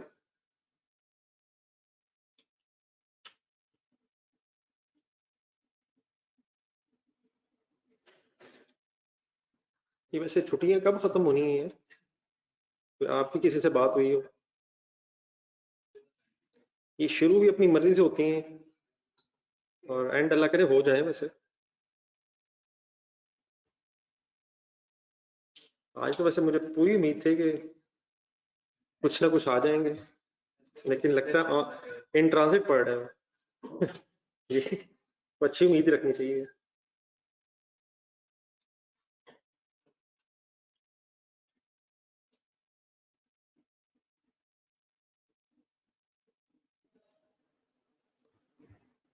क्वेटा से भाई आ गए लेकिन लाहौर वाले नहीं पहुंच पा रहे।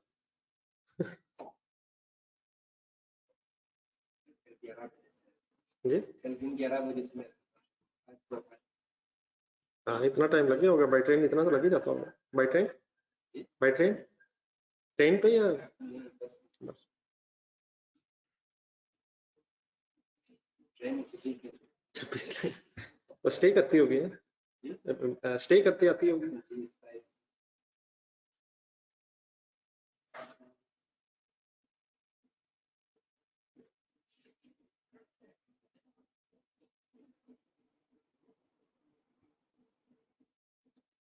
बहरहाल सर जी, पढ़ाई अब सीरियस मोड में चली गई है, आज से शुरू हो गई है। कोई आए या ना आए, हम अज्यूम करेंगे कि वो जहाँ भी है पढ़ रहा है। वो चाहे क्लास में है या घर है, इन ट्रांजिट है, इट इज अज्यूम्ड कि वो जहाँ भी है पढ़ रहा है। ठीक है ना जी सर, नेक्स्ट पेज पर।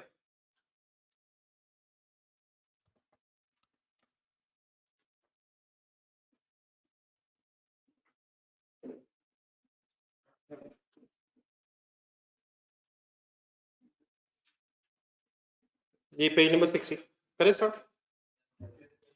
यहाँ ना इससे पहले कि हम एक नई statement of changes in equity बनाएं, पहले मेरा ख्याल है कुछ पुरानी चीजें सीख रहा हूँ और रिवाइज कर लूंगा। दो फॉर्मेट्स बने हुए, स्टेटमेंट ऑफ फाइनेंशियल पोजीशन का और नीचे जाके जब देखेंगे तो स्टेटमेंट ऑफ कम्प्रिहेंसिव इनकम का। तो आज जरा स्टेटमेंट ऑफ फाइनेंशियल पोजीशन में मेन हेडिंग्स अक्सर बोलते तो मैं, लेकिन एक दफा दोबारा देख लेंगे। तो फिगर्स अज्यूम हुई नहीं है, वैसे एक फॉर्मेट सा बना हुआ। स्टेटमेंट ऑफ फाइनेंशियल पोजीशन का स्टार्टिंग पॉइंट एसेट्स, एसेट्स में नॉन करंट एसेट्स में सबसे पहले प्रॉपर्टी प्लांट एंड इक्विपमेंट लिखा हुआ है। अब जरा आइए 16 दिन में जरा प्रॉपर्टी प्लांट एंड इक्विपमेंट सिर्फ हेडिंग यहाँ है, बाकी इसकी जितनी डिटेल है वो फिर नोट्स में होगी। नोट्स में स्केड्यूल याद आ जाएगा। स्केड्यूल में कितने कॉलम होते हैं? जितनी एसेट्स की क्लासेस होती हैं, और अगर एक से ज्यादा हो तो टोटल भी होता है। तो फॉर एग्जांपल एसेट्स की क्लासेस और दो तीन बोल दें, land, building, machinery, furniture, equipment वगैरह वगैरह, व्हीकल्स एक्सेट्रा। तो वो डिटेल जो है नोट्स में है, और उसमें से जब कैरिंग अमाउंट होगी फाइनल वो यहाँ पे आती है। उसके बाद अभी इंटेंजिबल एसेट्स आपके सिलेबस में तो नहीं है, लेकिन एक हेडिंग के तौर पे ध्यान में रखें, और एग्जांपल के तौर पे सॉफ्टवेयर का आइडिया होना चाहिए। सॉफ्टवेयर वर्ड सुना कभी? सॉफ्टवेयर एसेट है। अगर आपकी कोई मशीनरी है जो सॉफ्टवेयर पे डिपेंडेंट है तो सॉफ्टवेयर एसेट है, लेकिन इनटेंजिबल एसेट है। तो बाकी इसकी डिटेल की अभी जरूरत नहीं है, बस एक नाम लिखना था। ये भी नॉन करंट एसेट होता है, 1 साल से ज्यादा इनकी लाइफ होती है। डिफरेंस सिर्फ यही है कि इनकी फिजिकल एग्जिस्टेंस नहीं होती, तो इन्हें अलग एक हेडिंग बनाया जाता है after property plant and equipment. Next लिखा हुआ इन्वेस्टमेंट्स। इन्वेस्टमेंट्स क्या चीज है? कंपनी ने इन्वेस्टमेंट की हुई है, कंपनी में इन्वेस्टमेंट हुई है। कंपनी में अगर इन्वेस्टमेंट हुई है तो वो कैपिटल है। कंपनी ने अगर की हुई तो फिर कंपनी का एसेट है। मसलन इस कंपनी ने अगर किसी और कंपनी के शेयर्स खरीदे होंगे या कहीं बैंक में पैसे जमा करवाए हैं, और अगर ये नॉन करंट में लिखा हुआ है तो इसका मतलब ये 1 साल से ज्यादा अरसे के लिए करवाए होंगे। ये लॉन्ग टर्म इन्वेस्टमेंट्स भी हो सकती हैं और शॉर्ट टर्म। लॉन्ग टर्म कौन सी होंगी और शॉर्ट टर्म? तो अगर ये इन्वेस्टमेंट्स की हेडिंग नॉन करंट एसेट्स में है तो ब्रैकेट में लिखना ये फिर लॉन्ग टर्म इन्वेस्टमेंट होगी, 1 साल से ज्यादा ऑब्वियसली होगी, तो लंबे अरसे की इन्वेस्टमेंट। अगर यही इन्वेस्टमेंट हेडिंग करंट एसेट्स में होती तो फिर ये शॉर्ट टर्म इन्वेस्टमेंट बोलना चाहिए था इसे, फिर वो लेस देन 1 ईयर तक की होती। देन फिर उसके बाद करंट एसेट्स में अब पूरी सारी हेडिंग्स नहीं है ऐसे, तो जनरल एक आइडिया देने के लिए आपको। करंट एसेट्स में सबसे पहले इन्वेंट्रीज किसे कहते हैं? स्टॉक्स। स्टॉक्स, फिर trade and other receivables, debtors, pre payments वगैरह। फिर नीचे लिखा हुआ कैश एंड कैश इक्विवेलेंट्स का मतलब कैश इन हैंड हो सकता है, कैश एट बैंक हो सकता है। ठीक है, कैश एंड कैश इक्विवेलेंट्स लिखना जरा, cash and bank. Cash and bank balances अगर होंगे आपके, ये एसेट है? एसेट है सर? करंट है? ये नॉर्मली करंट एसेट्स में होता है। अच्छा, करंट एसेट्स का एक सीक्वेंस थोड़ा सा ज़हन में रखना चाहिए। स्टार्टिंग पॉइंट होता है स्टॉक और एंडिंग पॉइंट कैश। बीच में अगर डेटर्स या प्री पेमेंट्स ऊपर नीचे होने वो इशू नहीं है, लेकिन स्टार्टिंग और एंडिंग पॉइंट्स अगर आप पीआरसी ज़हन में लाए मेरे ख्याल सबसे पहले स्टॉक ही लिखते होंगे, और कैश पेंड करते हैं, बीच में प्री पेमेंट्स भी आ सकती हैं, एडवांसेस हो सकते हैं, उन वो तो सीक्वेंस ऊपर नीचे हो सकता है, लेकिन नॉर्मली लिखने का तरीका है कि करंट एसेट्स में सबसे पहले स्टॉक है और एंड में फिर कैश बैंक बैलेंसेस है। देन उसके बाद हेडिंग आ गई equity and liabilities. And equity की हेडिंग में अब वर्ड पढ़ने क्या लिखा है? शेयर कैपिटल है, शेयर प्रीमियम हो सकता है। अगर शेयर डिस्काउंट होता वो फिर नेगेटिव फिगर होती, वो पॉजिटिव की जगह नेगेटिव फिगर होती। रिटेन्ड अर्निंग्स लिखा हुआ, रिटेन्ड अर्निंग्स का ही एक और नाम लिखा हुआ। वैसे रिटेन्ड अर्निंग्स किसे कहते हैं? Simple retained earnings. Retained earnings, retained earnings है वो प्रॉफिट्स जब बिजनेस में पड़ेंगे। नहीं यार, रिटेन्ड अर्निंग्स उसी को ब्रैकेट पढ़े जरा, एक्यूमुलेटेड प्रॉफिट्स हैं ये, वो प्रॉफिट्स इकट्ठे हुए हैं, जमा हो गए हैं प्रॉफिट्स, उसी का एक नाम है एक्यूमुलेटेड प्रॉफिट्स। कभी अगर यूज हो तो आइडिया होना चाहिए। हाँ, एक और हेड होना चाहिए जो यहाँ लिखा नहीं हुआ, बताएंगे कौन सा? Revaluation surplus. तो ये 4 कंपोनेंट्स इसका इस वक्त आपको इक्विटी के पता है, आप बोल दें कौन कौन से? शेयर कैपिटल है, शेयर प्रीमियम है, रिटेन्ड अर्निंग्स है, रिवैल्यूएशन सरप्लस है। फिर आ जाए नॉन करंट लायबिलिटीज में। लॉन्ग टर्म बोरिंग लिखा हुआ है, इसका क्या मतलब? लॉन्ग टर्म बोरिंग लोन है, लॉन्ग टर्म का मतलब मोर देन 1 ईयर का है। करंट लायबिलिटीज में trade and other payables means creditors हैं। Short term borrowings, bank overdraft. ये bank overdraft is always a current liability क्योंकि ये नेक्स्ट 12 मंथ्स में पैसे देने होते हैं। बैंक ओवरड्राफ्ट वर्ड सुना होगा आपने, ये हमेशा करंट लायबिलिटीज में होता है, ये शॉर्ट टर्म लोन होता है। देन एक वर्ड लिखा हुआ है current portion of long term loan. Current portion of long term loan का मतलब होता है लॉन्ग टर्म लोन के वो पैसे जो नेक्स्ट 12 मंथ्स में देने हैं। नहीं, ये भी क्लियर रखें जरा, एक्सचेंज बोर्ड पर देखो जरा। फॉर एग्जांपल आपने 50 लाख का लोन लिया है, 50 मिलियन चले करना, 50 मिलियन का एक लोन लिया आपने, इसमें से आपने 10 मिलियन नेक्स्ट 12 मंथ्स में पे करना है और बाकी 40 मिलियन आफ्टर 12 मंथ्स पे करना है। ठीक, कितना लोन है? 50 में से 10 मिलियन आपने नेक्स्ट 12 मंथ्स के अंदर पे करना है। देखें, जो पे कर दिया है वो लायबिलिटी नहीं है, जो लोन वापस कर दिया वो लायबिलिटी नहीं है। लायबिलिटी कौन सा है? जो वापस करना है। तो सपोज 50 लाख पेएबल है, 50 million sorry 50 million suppose payable है, उसमें से नेक्स्ट 12 मंथ्स में 10 मिलियन पेएबल है और बाकी 40 मिलियन नेक्स्ट 12 मंथ्स के बाद पेएबल। टोटल लायबिलिटी कितनी है? 50 million. Statement of financial position में बताएं 50 मिलियन कैसे लिखेंगे? इकट्ठा नहीं लिखेंगे, इकट्ठा नहीं लिखेंगे। वो पैसे जो नेक्स्ट 12 मंथ्स में देने हैं उसे करंट लायबिलिटीज में लिखेंगे as a current portion of loan. Current portion of loan का मतलब वो पैसे जो नेक्स्ट 12 मंथ्स में देने हैं, करंट लायबिलिटी से बना है करंट पोर्शन। तो करंट पोर्शन ऑफ लोन कहाँ आएगा? Current liability CL, current liabilities में। और जो नेक्स्ट 12 मंथ्स के बाद पैसे देने हैं वो नॉन करंट लायबिलिटीज में as a long term loan के नाम से पैसे आएंगे। NCL means non current liabilities. तो 50 मिलियन इकट्ठा क्यों नहीं आएगा? क्योंकि कुछ इसमें नेक्स्ट 12 मंथ्स में देना है जो शॉर्ट टर्म के तौर पे आना चाहिए, और जो आफ्टर 12 मंथ्स देना है वो फिर नॉन करंट के नाम से अलग प्रेजेंट होना चाहिए। तो what is the meaning current portion of long term loan? Long term loan के वो पैसे जो नेक्स्ट 12 मंथ्स में देने वो फिर करंट लायबिलिटीज में आने चाहिए। एक एग्जांपल नोट कर लें जरा, छोटी सी, पेज के नीचे भी जगह साथ में लिखना, वहां लिखो टोटल लोन पेएबल 50 मिलियन और उसका एक ब्रेकअप करना है।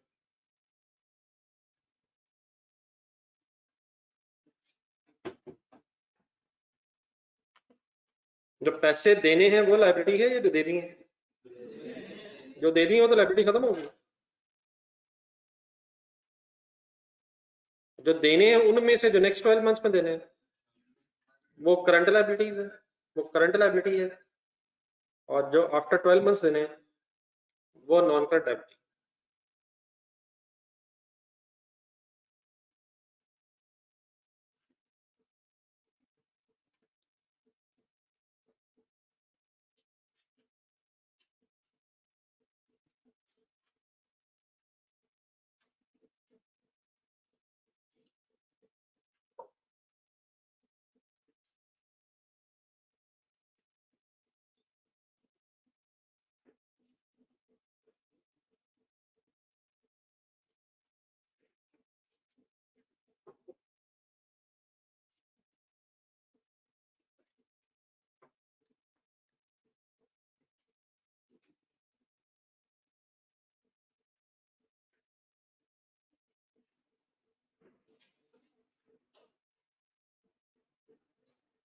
ओके जी, प्लीज। नेक्स्ट लिखा हुआ है करंट टैक्स पेएबल। ये करंट टैक्स पेएबल क्या होता है? ये भी मैंने नेक्स्ट पेज पे इसकी एंट्रीज डिस्कस करनी है टैक्स के हवाले से, तो मैं अभी आगे नेक्स्ट पेज पे जाकर डिस्कस करता हूँ, फिर आपको वापस बताता हूँ। तो इस करंट टैक्स पेएबल को एक सेकंड छोड़ दो। और तो नहीं कोई मसला इसके अलावा? स्टेटमेंट ऑफ प्रॉफिट लॉस जरा रिवाइज कर लें। स्टेटमेंट ऑफ कॉम्प्रिहेंसिव इनकम कहाँ से शुरू होती है? पेज के नीचे एंड पे पहुंच गए, पेज नंबर 60। कहाँ से शुरू करते हैं सर? सेल्स, रेवेन्यू, सेल्स लिखना ब्रैकेट में, रेवेन्यू सेल्स। सेल्स के बाद क्या आता है? अच्छा, ये समराइज फॉर्म में बनी हुई है। कॉस्ट ऑफ सेल्स डेफिनेटली कैसे कैलकुलेट होती है? Opening stock plus purchases plus carriage minus closing, ये फाइनल। उसकी वर्किंग्स नहीं लिखेंगे। कॉस्ट ऑफ सेल लेस करके फिर क्या आ जाता है? ग्रॉस प्रॉफिट के बाद क्या ऐड होता है? अदर इनकम के बाद क्या लेस होता है? Distribution cost, admin cost, other expenses अगर है। फाइनेंस कॉस्ट ना कभी लफ्ज, finance cost means financial charges. कोई एग्जांपल बताएं इसकी? लोन, लोन नहीं, loan interest, interest on loan लिखें ब्रैकेट में। इंटरेस्ट ऑन लोन है या बैंक चार्जेस वर्ड सुना कभी? सर जी कुछ सुना है कभी से? Bank charges, interest on loan, these are examples of finance cost, financial charges, expense है। नेक्स्ट पेज पे आ जाए जरा, या एक सेकंड इसी पेज पे रहे, सॉरी ये बुक इसका खोलना था, दोनों पेज सामने। अगर टैक्स इन्वॉल्व नहीं है, बिजनेस ने प्रॉफिट्स पे टैक्स नहीं देना, फिर तो फाइनेंस कॉस्ट के बाद नेट प्रॉफिट लिख देंगे आप।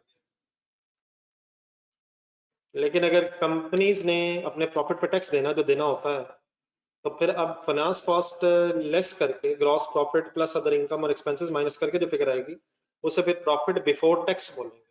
नेक्स्ट पेज पे आ जाएगा, और फिर उसमें से टैक्स लेस करके प्रॉफिट आफ्टर टैक्स आएगा। बाकी भी मैं टैक्स की एंट्रीज पे डिस्कस करता हूँ। अगर टैक्स नहीं है तो फाइनेंस कॉस्ट लेस करके जो प्रॉफिट आएगा उसे क्या कहेंगे? Net profit. और अगर टैक्स इन्वॉल्व है तो टैक्स से पहले जो प्रॉफिट आएगा प्रॉफिट बिफोर टैक्स होगा, और टैक्स के बाद फिर जो प्रॉफिट आएगा वो प्रॉफिट आफ्टर टैक्स होगा। अब आप किसी कंपनी की तरह शेयर होल्डर बने, लेट्स अज्यूम आप किसी कंपनी के शेयर होल्डर हैं, आप बताएं आपको किस प्रॉफिट में से डिविडेंड मिलने चाहिए? ग्रॉस प्रॉफिट में से, प्रॉफिट बिफोर टैक्स में से, या प्रॉफिट आफ्टर टैक्स में से?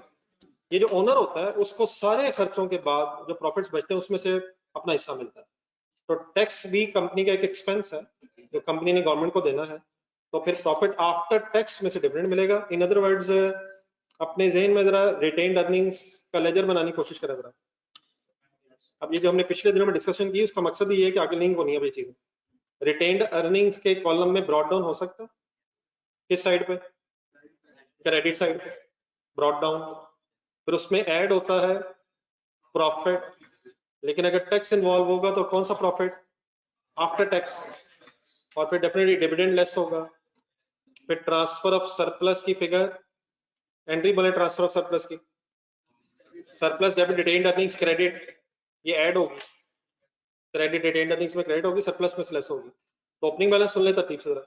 Opening balance plus profit after tax minus dividend, और प्लस हो गया या minus transfer of surplus? Plus transfer of surplus, फिर हमारे पास क्लोजिंग बैलेंस आएगा। एक दफा रिपीट करें जरा, क्या बोला मैं?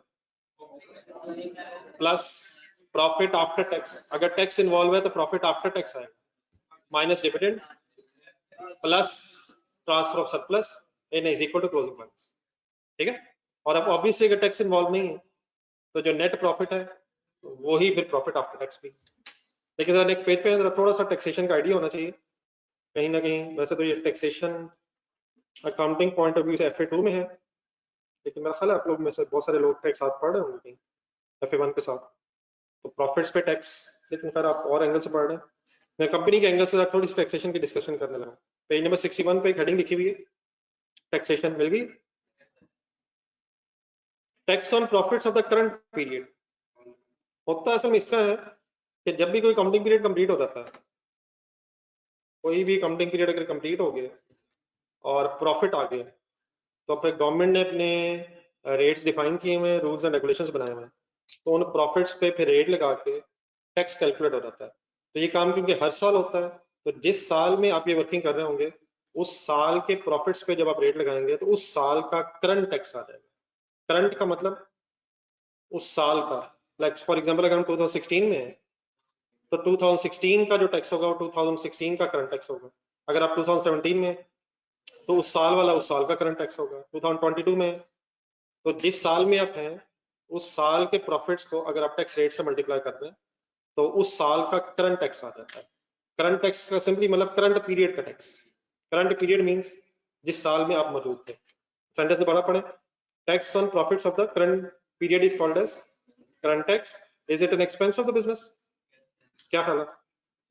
कंपनी अपनी समझे ना, कंपनी के लिए क्या ये एक्सपेंस है? तो just like any other expense ये भी कंपनी का टैक्स एक्सपेंस है। अब टैक्स एक्सपेंस की एंट्री बताएं, आपने जहन लड़ाया जरा। Just like any other expense क्या एंट्री करनी चाहिए? एक्सपेंस डेबिट होगा, अगर तो कैश उसी दिन चला गया तो कैश क्रेडिट हो जाएगा, और अगर कैश कुछ दिन बाद जाना है तो पहले पेएबल बन जाएगा। तो नॉर्मली ये एक्रूअल बेसिस पे एंट्रीज होती हैं, जिस दिन टैक्स ड्यू होता है उसी दिन पे नहीं होता। इसके लिए फिर लॉ में टाइम पीरियड दिया हुआ है, तो बाद में पेमेंट होती है इसकी, सितंबर दिसंबर वगैरह में। मैं उस डिटेल में नहीं जाऊंगा, वो फिर आप जब जरूरत पड़ेगी लॉ में पढ़ लेंगे। तो what is the double entry of current tax expense debit और इनिशियली एक्रूअल बेसिस पे नहीं, हमेशा आपने पहले इनिशियली से एक्रूअल बेसिस पे ध्यान रखना, करंट टैक्स पेएबल क्रेडिट, लेकिन इसने नेक्स्ट 12 मंथ्स के अंदर अंदर वैसे पे हो जाना होता है। ये करंट टैक्स पेएबल जो है करंट लायबिलिटी होती है। ये जो मैंने डेबिट किया करंट टैक्स एक्सपेंस, ये प्रॉफिट एंड लॉस स्टेटमेंट में प्रॉफिट बिफोर टैक्स के बाद लेस हो जाएगा, और जो इसका सेकंड इफेक्ट मैं करंट टैक्स पेएबल के नाम से क्रिएट कर रहा हूँ, ये करंट लायबिलिटी के तौर पे आपकी स्टेटमेंट ऑफ फाइनेंशियल पोजीशन में आ जाएगा। जरा पिछले पेज पे जाए, जरा पेज नंबर 60 पे एक मैंने हेडिंग छोड़ी थी, कौन सी हेडिंग छोड़ी थी मैंने? तो current tax payable current liabilities में क्यों लिखा हुआ? क्योंकि it is a legal requirement कि इसने नेक्स्ट 12 मंथ्स में पे हो जाना होता है। मसला फॉर एग्जांपल अगर 2016 का टैक्स है 30 जून 2016, तो मैक्सिमम इसने 30 जून 2017 के अंदर अंदर ही टाइम पीरियड इसका लॉ में दिया हुआ है, उसमें पे हो जाना। तो current tax payable is always a current liability. Debit effect profit loss में चला जाएगा एक्सपेंस के तौर पे, और सेकंड इफेक्ट लायबिलिटीज में चला जाएगा। कौन सी लायबिलिटीज में? करंट लायबिलिटीज में। ये एंट्री आप किस दिन करेंगे? जब आपका एक्सपेंस ड्यू हो जाएगा। लेकिन फिर जब आप पेमेंट करेंगे, टैक्स की पेमेंट करेंगे, तो फिर एंट्री क्या करेंगे? करंट टैक्स पेएबल डेबिट और कैश या बैंक क्रेडिट। तो just like any other expense, tax भी एक्रूअल बेसिस पे बिजनेस में रिकॉर्ड हो जाएगा। आपके पास नीचे एंट्रीज लिखी भी हुई हैं, अगर आपने नोट नहीं भी करनी है तो ठीक है, लेकिन एटलीस्ट उनकी ब्रैकेट्स अंडरलाइन करना है। अक्रू जब करेंगे एक्सपेंस को तो एंट्री क्या करेंगे? जरा ढूंढे जरा एंट्रीज इधर ही, नेक्स्ट पेज नंबर 61 पे, पेज 61 पे। जब अक्रू करेंगे तो एक्सपेंस डेबिट और पेएबल क्रेडिट, और जब पे करेंगे तो लायबिलिटी खत्म हो जाएगी bye paying the cash.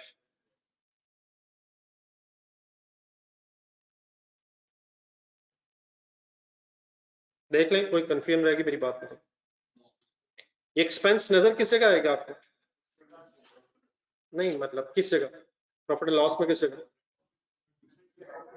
Financial charges less होके प्रॉफिट बिफोर टैक्स आ जाएगा, उसके बाद फिर टैक्स की हेडिंग नजर आएगी। पेज नंबर 61 के स्टार्ट पे बना, पेज नंबर 61 के बिल्कुल स्टार्ट पे प्रॉफिट बिफोर टैक्स आया, उसके नीचे फिर ये टैक्स एक्सपेंस, ये जो टैक्स वर्ड लिखा हुआ ना, ये असल में टैक्सेशन जहां लिखा हुआ, ये वही करंट टैक्स एक्सपेंस लिखा हुआ। बाकी फिर इसकी कैलकुलेशन कैसे होनी है वो आपको क्वेश्चन में अगर रिक्वायरमेंट होगी तो टैक्स रेट दिया होगा, प्रॉफिट से फिर आप टैक्स रेट मल्टीप्लाई करके अकॉर्डिंगली टैक्स की अमाउंट कैलकुलेट करना। तो वो इतना कोई इशू नहीं है इसकी, मैंने इस वक्त बात नहीं की, इंशाल्लाह जब क्वेश्चंस करेंगे तो कैलकुलेशन भी कर लेंगे। एक्सपेंस की एंट्री क्या करेंगे, बस ये ध्यान में रखना, एक्सपेंस डेबिट पेएबल क्रेडिट पहले एक्रूअल बेसिस पे करेंगे, और फिर जब पेमेंट हो रही होगी तो पेएबल डेबिट और कैश।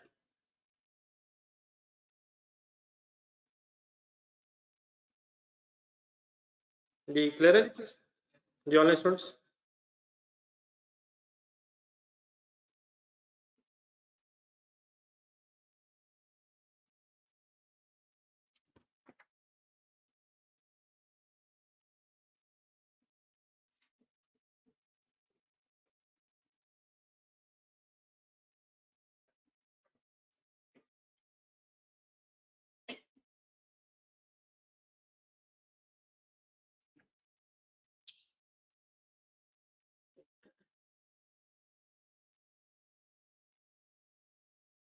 तो समझ आ रही है ना प्लीज?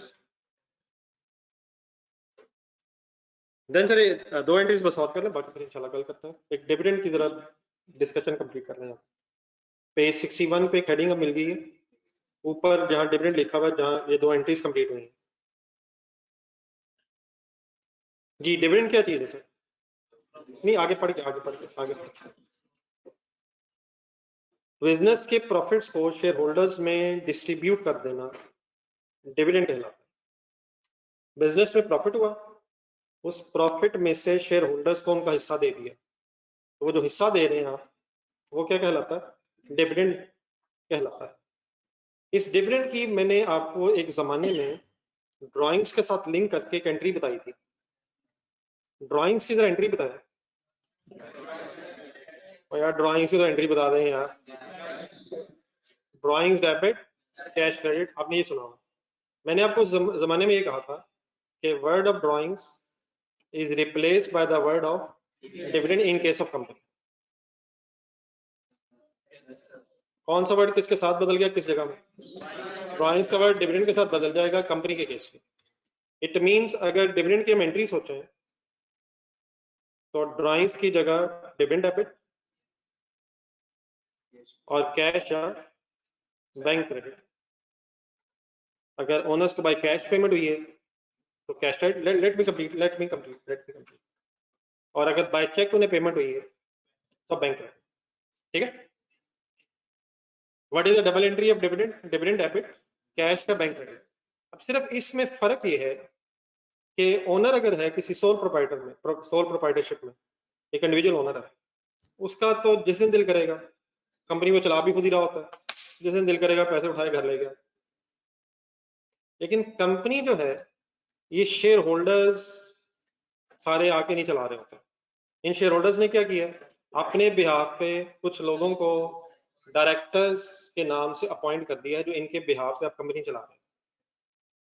तो डेफिनेटली कंपनी में अगर पैसे पड़े होंगे तो है तो शेयर होल्डर्स के लिए, लेकिन अब शेयर होल्डर्स को ये राइट नहीं कि जो शेयर होल्डर आए उठा के ले जाए, वो तो आपस में लड़ पड़ेंगे, जिसका ज्यादा बड़ा हाथ जाएगा जो बड़ी बोरी ले आएगा, इस तरह लड़ाई हो जाएगी।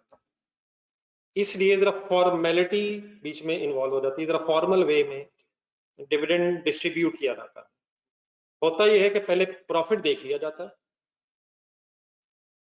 कि कितना प्रॉफिट है और अकॉर्डिंगली कितना डिविडेंड दिया जा सकता है, ऐसे ही होना चाहिए।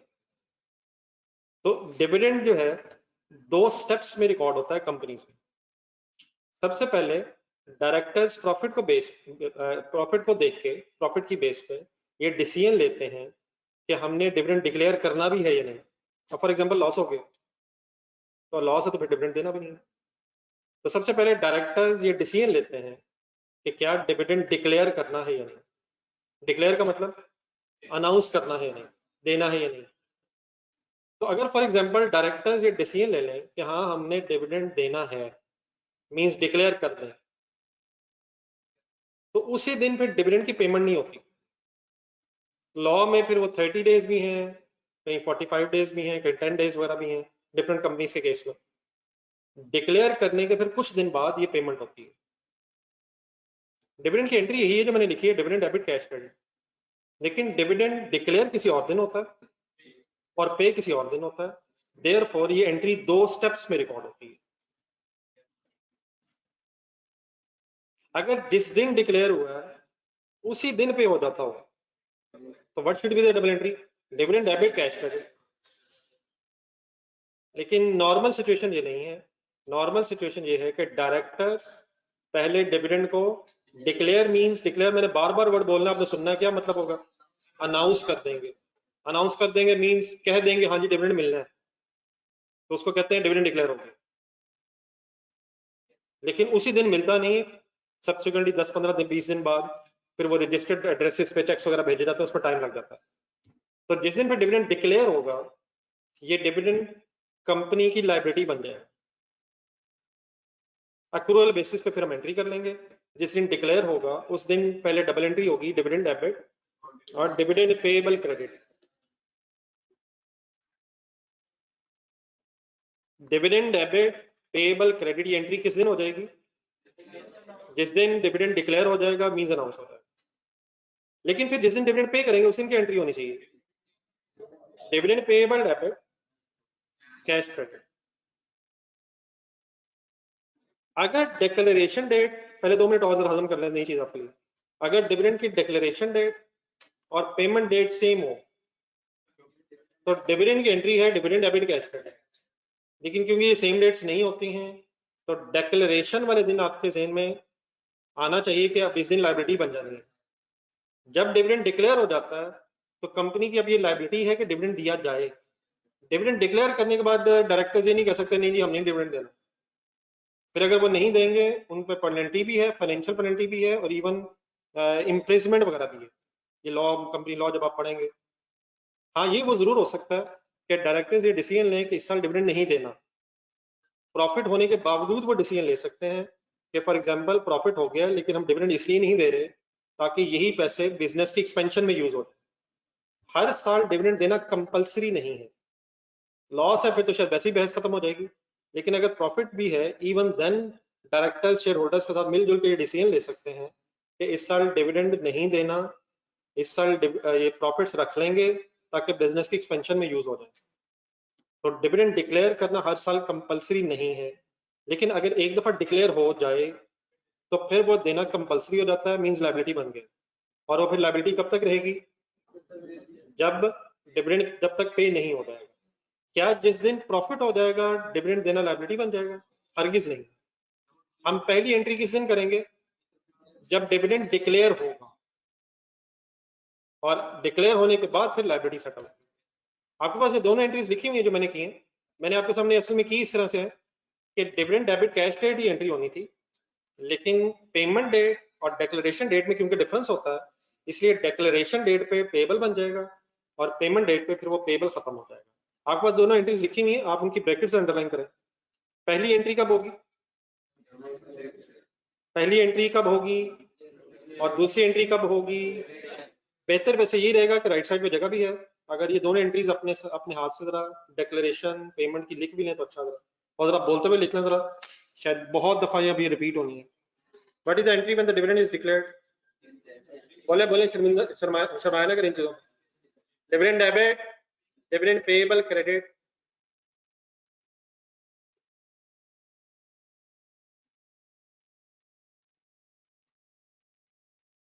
डिविडेंड किस दिन डेबिट होता है? जिस दिन डिक्लेयर होता है या जब दिल करे डेबिट हो जाता है। आप एज एन अकाउंटेंट किस दिन का वेट करेंगे डिविडेंड को डेबिट करने के लिए? जिस दिन डिक्लेयर होगा, और अगर उसी दिन पे हो रहा होगा तो आप कैश क्रेडिट कर देंगे, लेकिन अगर उस दिन नहीं पे हो रहा होगा तो फिर डबल एंट्री पूरी करेंगे पेएबल क्रेडिट करके, और फिर जिस दिन पेएबल पे हो जाएगा तो फिर पेएबल डेबिट होके कैश क्रेडिट।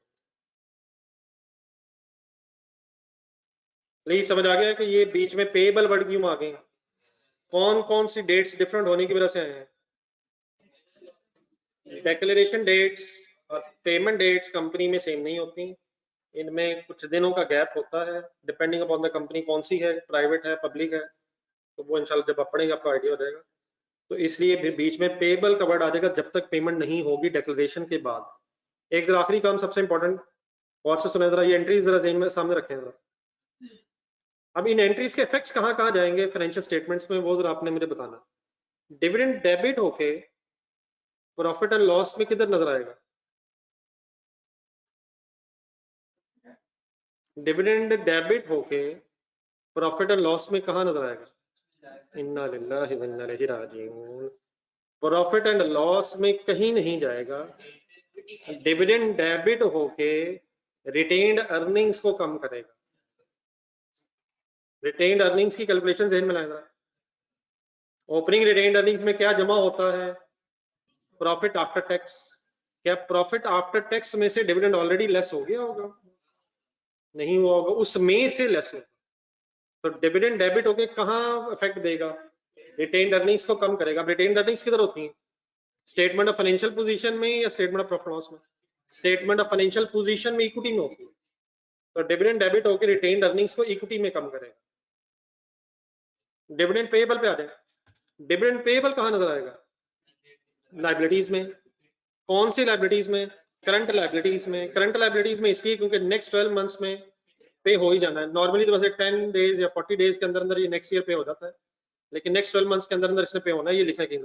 डिविडेंड पेएबल के साथ ब्रैकेट में लिखें करंट लाइबिलिटीज। जहाँ डिविडेंड पेएबल क्रेडिट हुआ हुआ, करंट लाइबिलिटीज में इसने नजर आना है। हिम्मत करें, हिम्मत करें। डिविडेंड डेबिट करके डेबिट इफेक्ट कहाँ नजर आएगा? रिटेन्ड अर्निंग्स में लेस हो जाएगा। और डिविडेंड पेएबल करंट लाइबिलिटीज में लाइबिलिटी बढ़ जाएगी। बढ़ जाएगी, कम हो जाएगी? इन अदर वर्ड्स, ये पहली एंट्री दोबारा गौर से देखें। डिविडेंड डेबिट पेएबल क्रेडिट का प्रॉफिट एंड लॉस स्टेटमेंट पे कोई इफेक्ट नहीं है। यह है सिर्फ कहाँ इफेक्ट है? स्टेटमेंट ऑफ फाइनेंशियल पोजीशन में कहाँ कहाँ इफेक्ट है? इक्विटी में और लाइबिलिटीज में। इक्विटी में कहाँ है? रिटेन्ड अर्निंग्स में। और लाइबिलिटीज में कहाँ है? करंट लाइबिलिटीज में। तो first entry has no effect on statement of profit and loss. दूसरी एंट्री में अब है पेएबल डेबिट का मीनिंग क्या है? लाइबिलिटी कम हो रही है, कैश या बैंक क्रेडिट का मतलब क्या है? एसेट कम हो रहे हैं। वंस अगेन पेमेंट वाली एंट्री का भी प्रॉफिट एंड लॉस पे कोई इफेक्ट नहीं है। डेबिट इफेक्ट लायबिलिटीज को कम करेगा और क्रेडिट इफेक्ट करंट एसेट्स में से कैश या बैंक को कम करेगा। तो डिविडेंड डिक्लेयर हो या पे हो, कोई प्रॉफिट एंड लॉस पे इफेक्ट उसी तरह नहीं है जिस तरह ड्राइंग्स का नहीं। ड्राइंग्स के इफेक्ट्स बताइए कहाँ कहाँ जाएंगे? ड्राइंग्स की एंट्री बोले, ड्राइंग्स डेबिट कैश क्रेडिट। अब ड्राइंग्स ढूंढे कहाँ है? एक्सपेंसेस में, फाइनेंशियल चार्जेस में, कोई प्रॉफिट एंड लॉस में नहीं। इक्विटी में, ये कैपिटल में से लेस होता था, बस वर्ड जरा बदल गए, कैपिटल की बजाय रिटेन्ड अर्निंग्स में इक्विटी में, और कैश वहां सीधा चला जाता, वहां पेएबल का कॉन्सेप्ट नहीं था, तो कैश करंट एसेट्स में। तो यहाँ वक्ती तौर पे जो लायबिलिटी बनी है वो करंट लायबिलिटीज में आएगी जब तक वो सेटल नहीं हो जाएगी। तो what is the double entry of dividend declaration? Dividend debit payable credit, and what is the double entry when the dividend is paid? Payable debit and cash credit.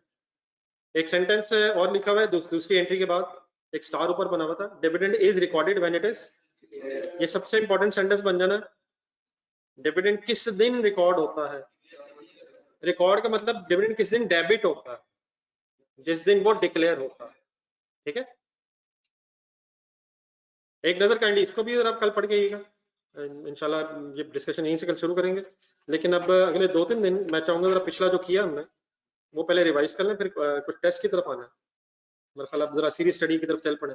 कौन से 2 क्वेश्चंस किए आज मैंने? पेज नंबर 282 था, देखें जरा, ये ना हो कि गधा का पेज पता नहीं कहाँ लिखा था।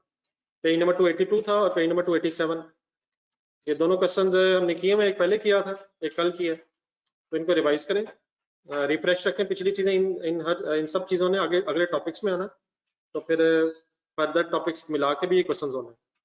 ठीक है, तो साथ साथ अब रहना है, सारी छुट्टियां बस अब जहन से निकाल दें, बस जो होना तो हो गया बस। ठीक है, अल्लाह हाफिज। तो अब किसी अगली छुट्टी की बात नहीं करनी है, अगर कोई खुदा ना खासा छुट्टी हुई तो मैं ही बताऊंगा। अल्लाह हाफिज। ठीक है जी ऑनलाइन स्टूडेंट्स, पेज नंबर 282 और 87 जहन में रखना आपने भी।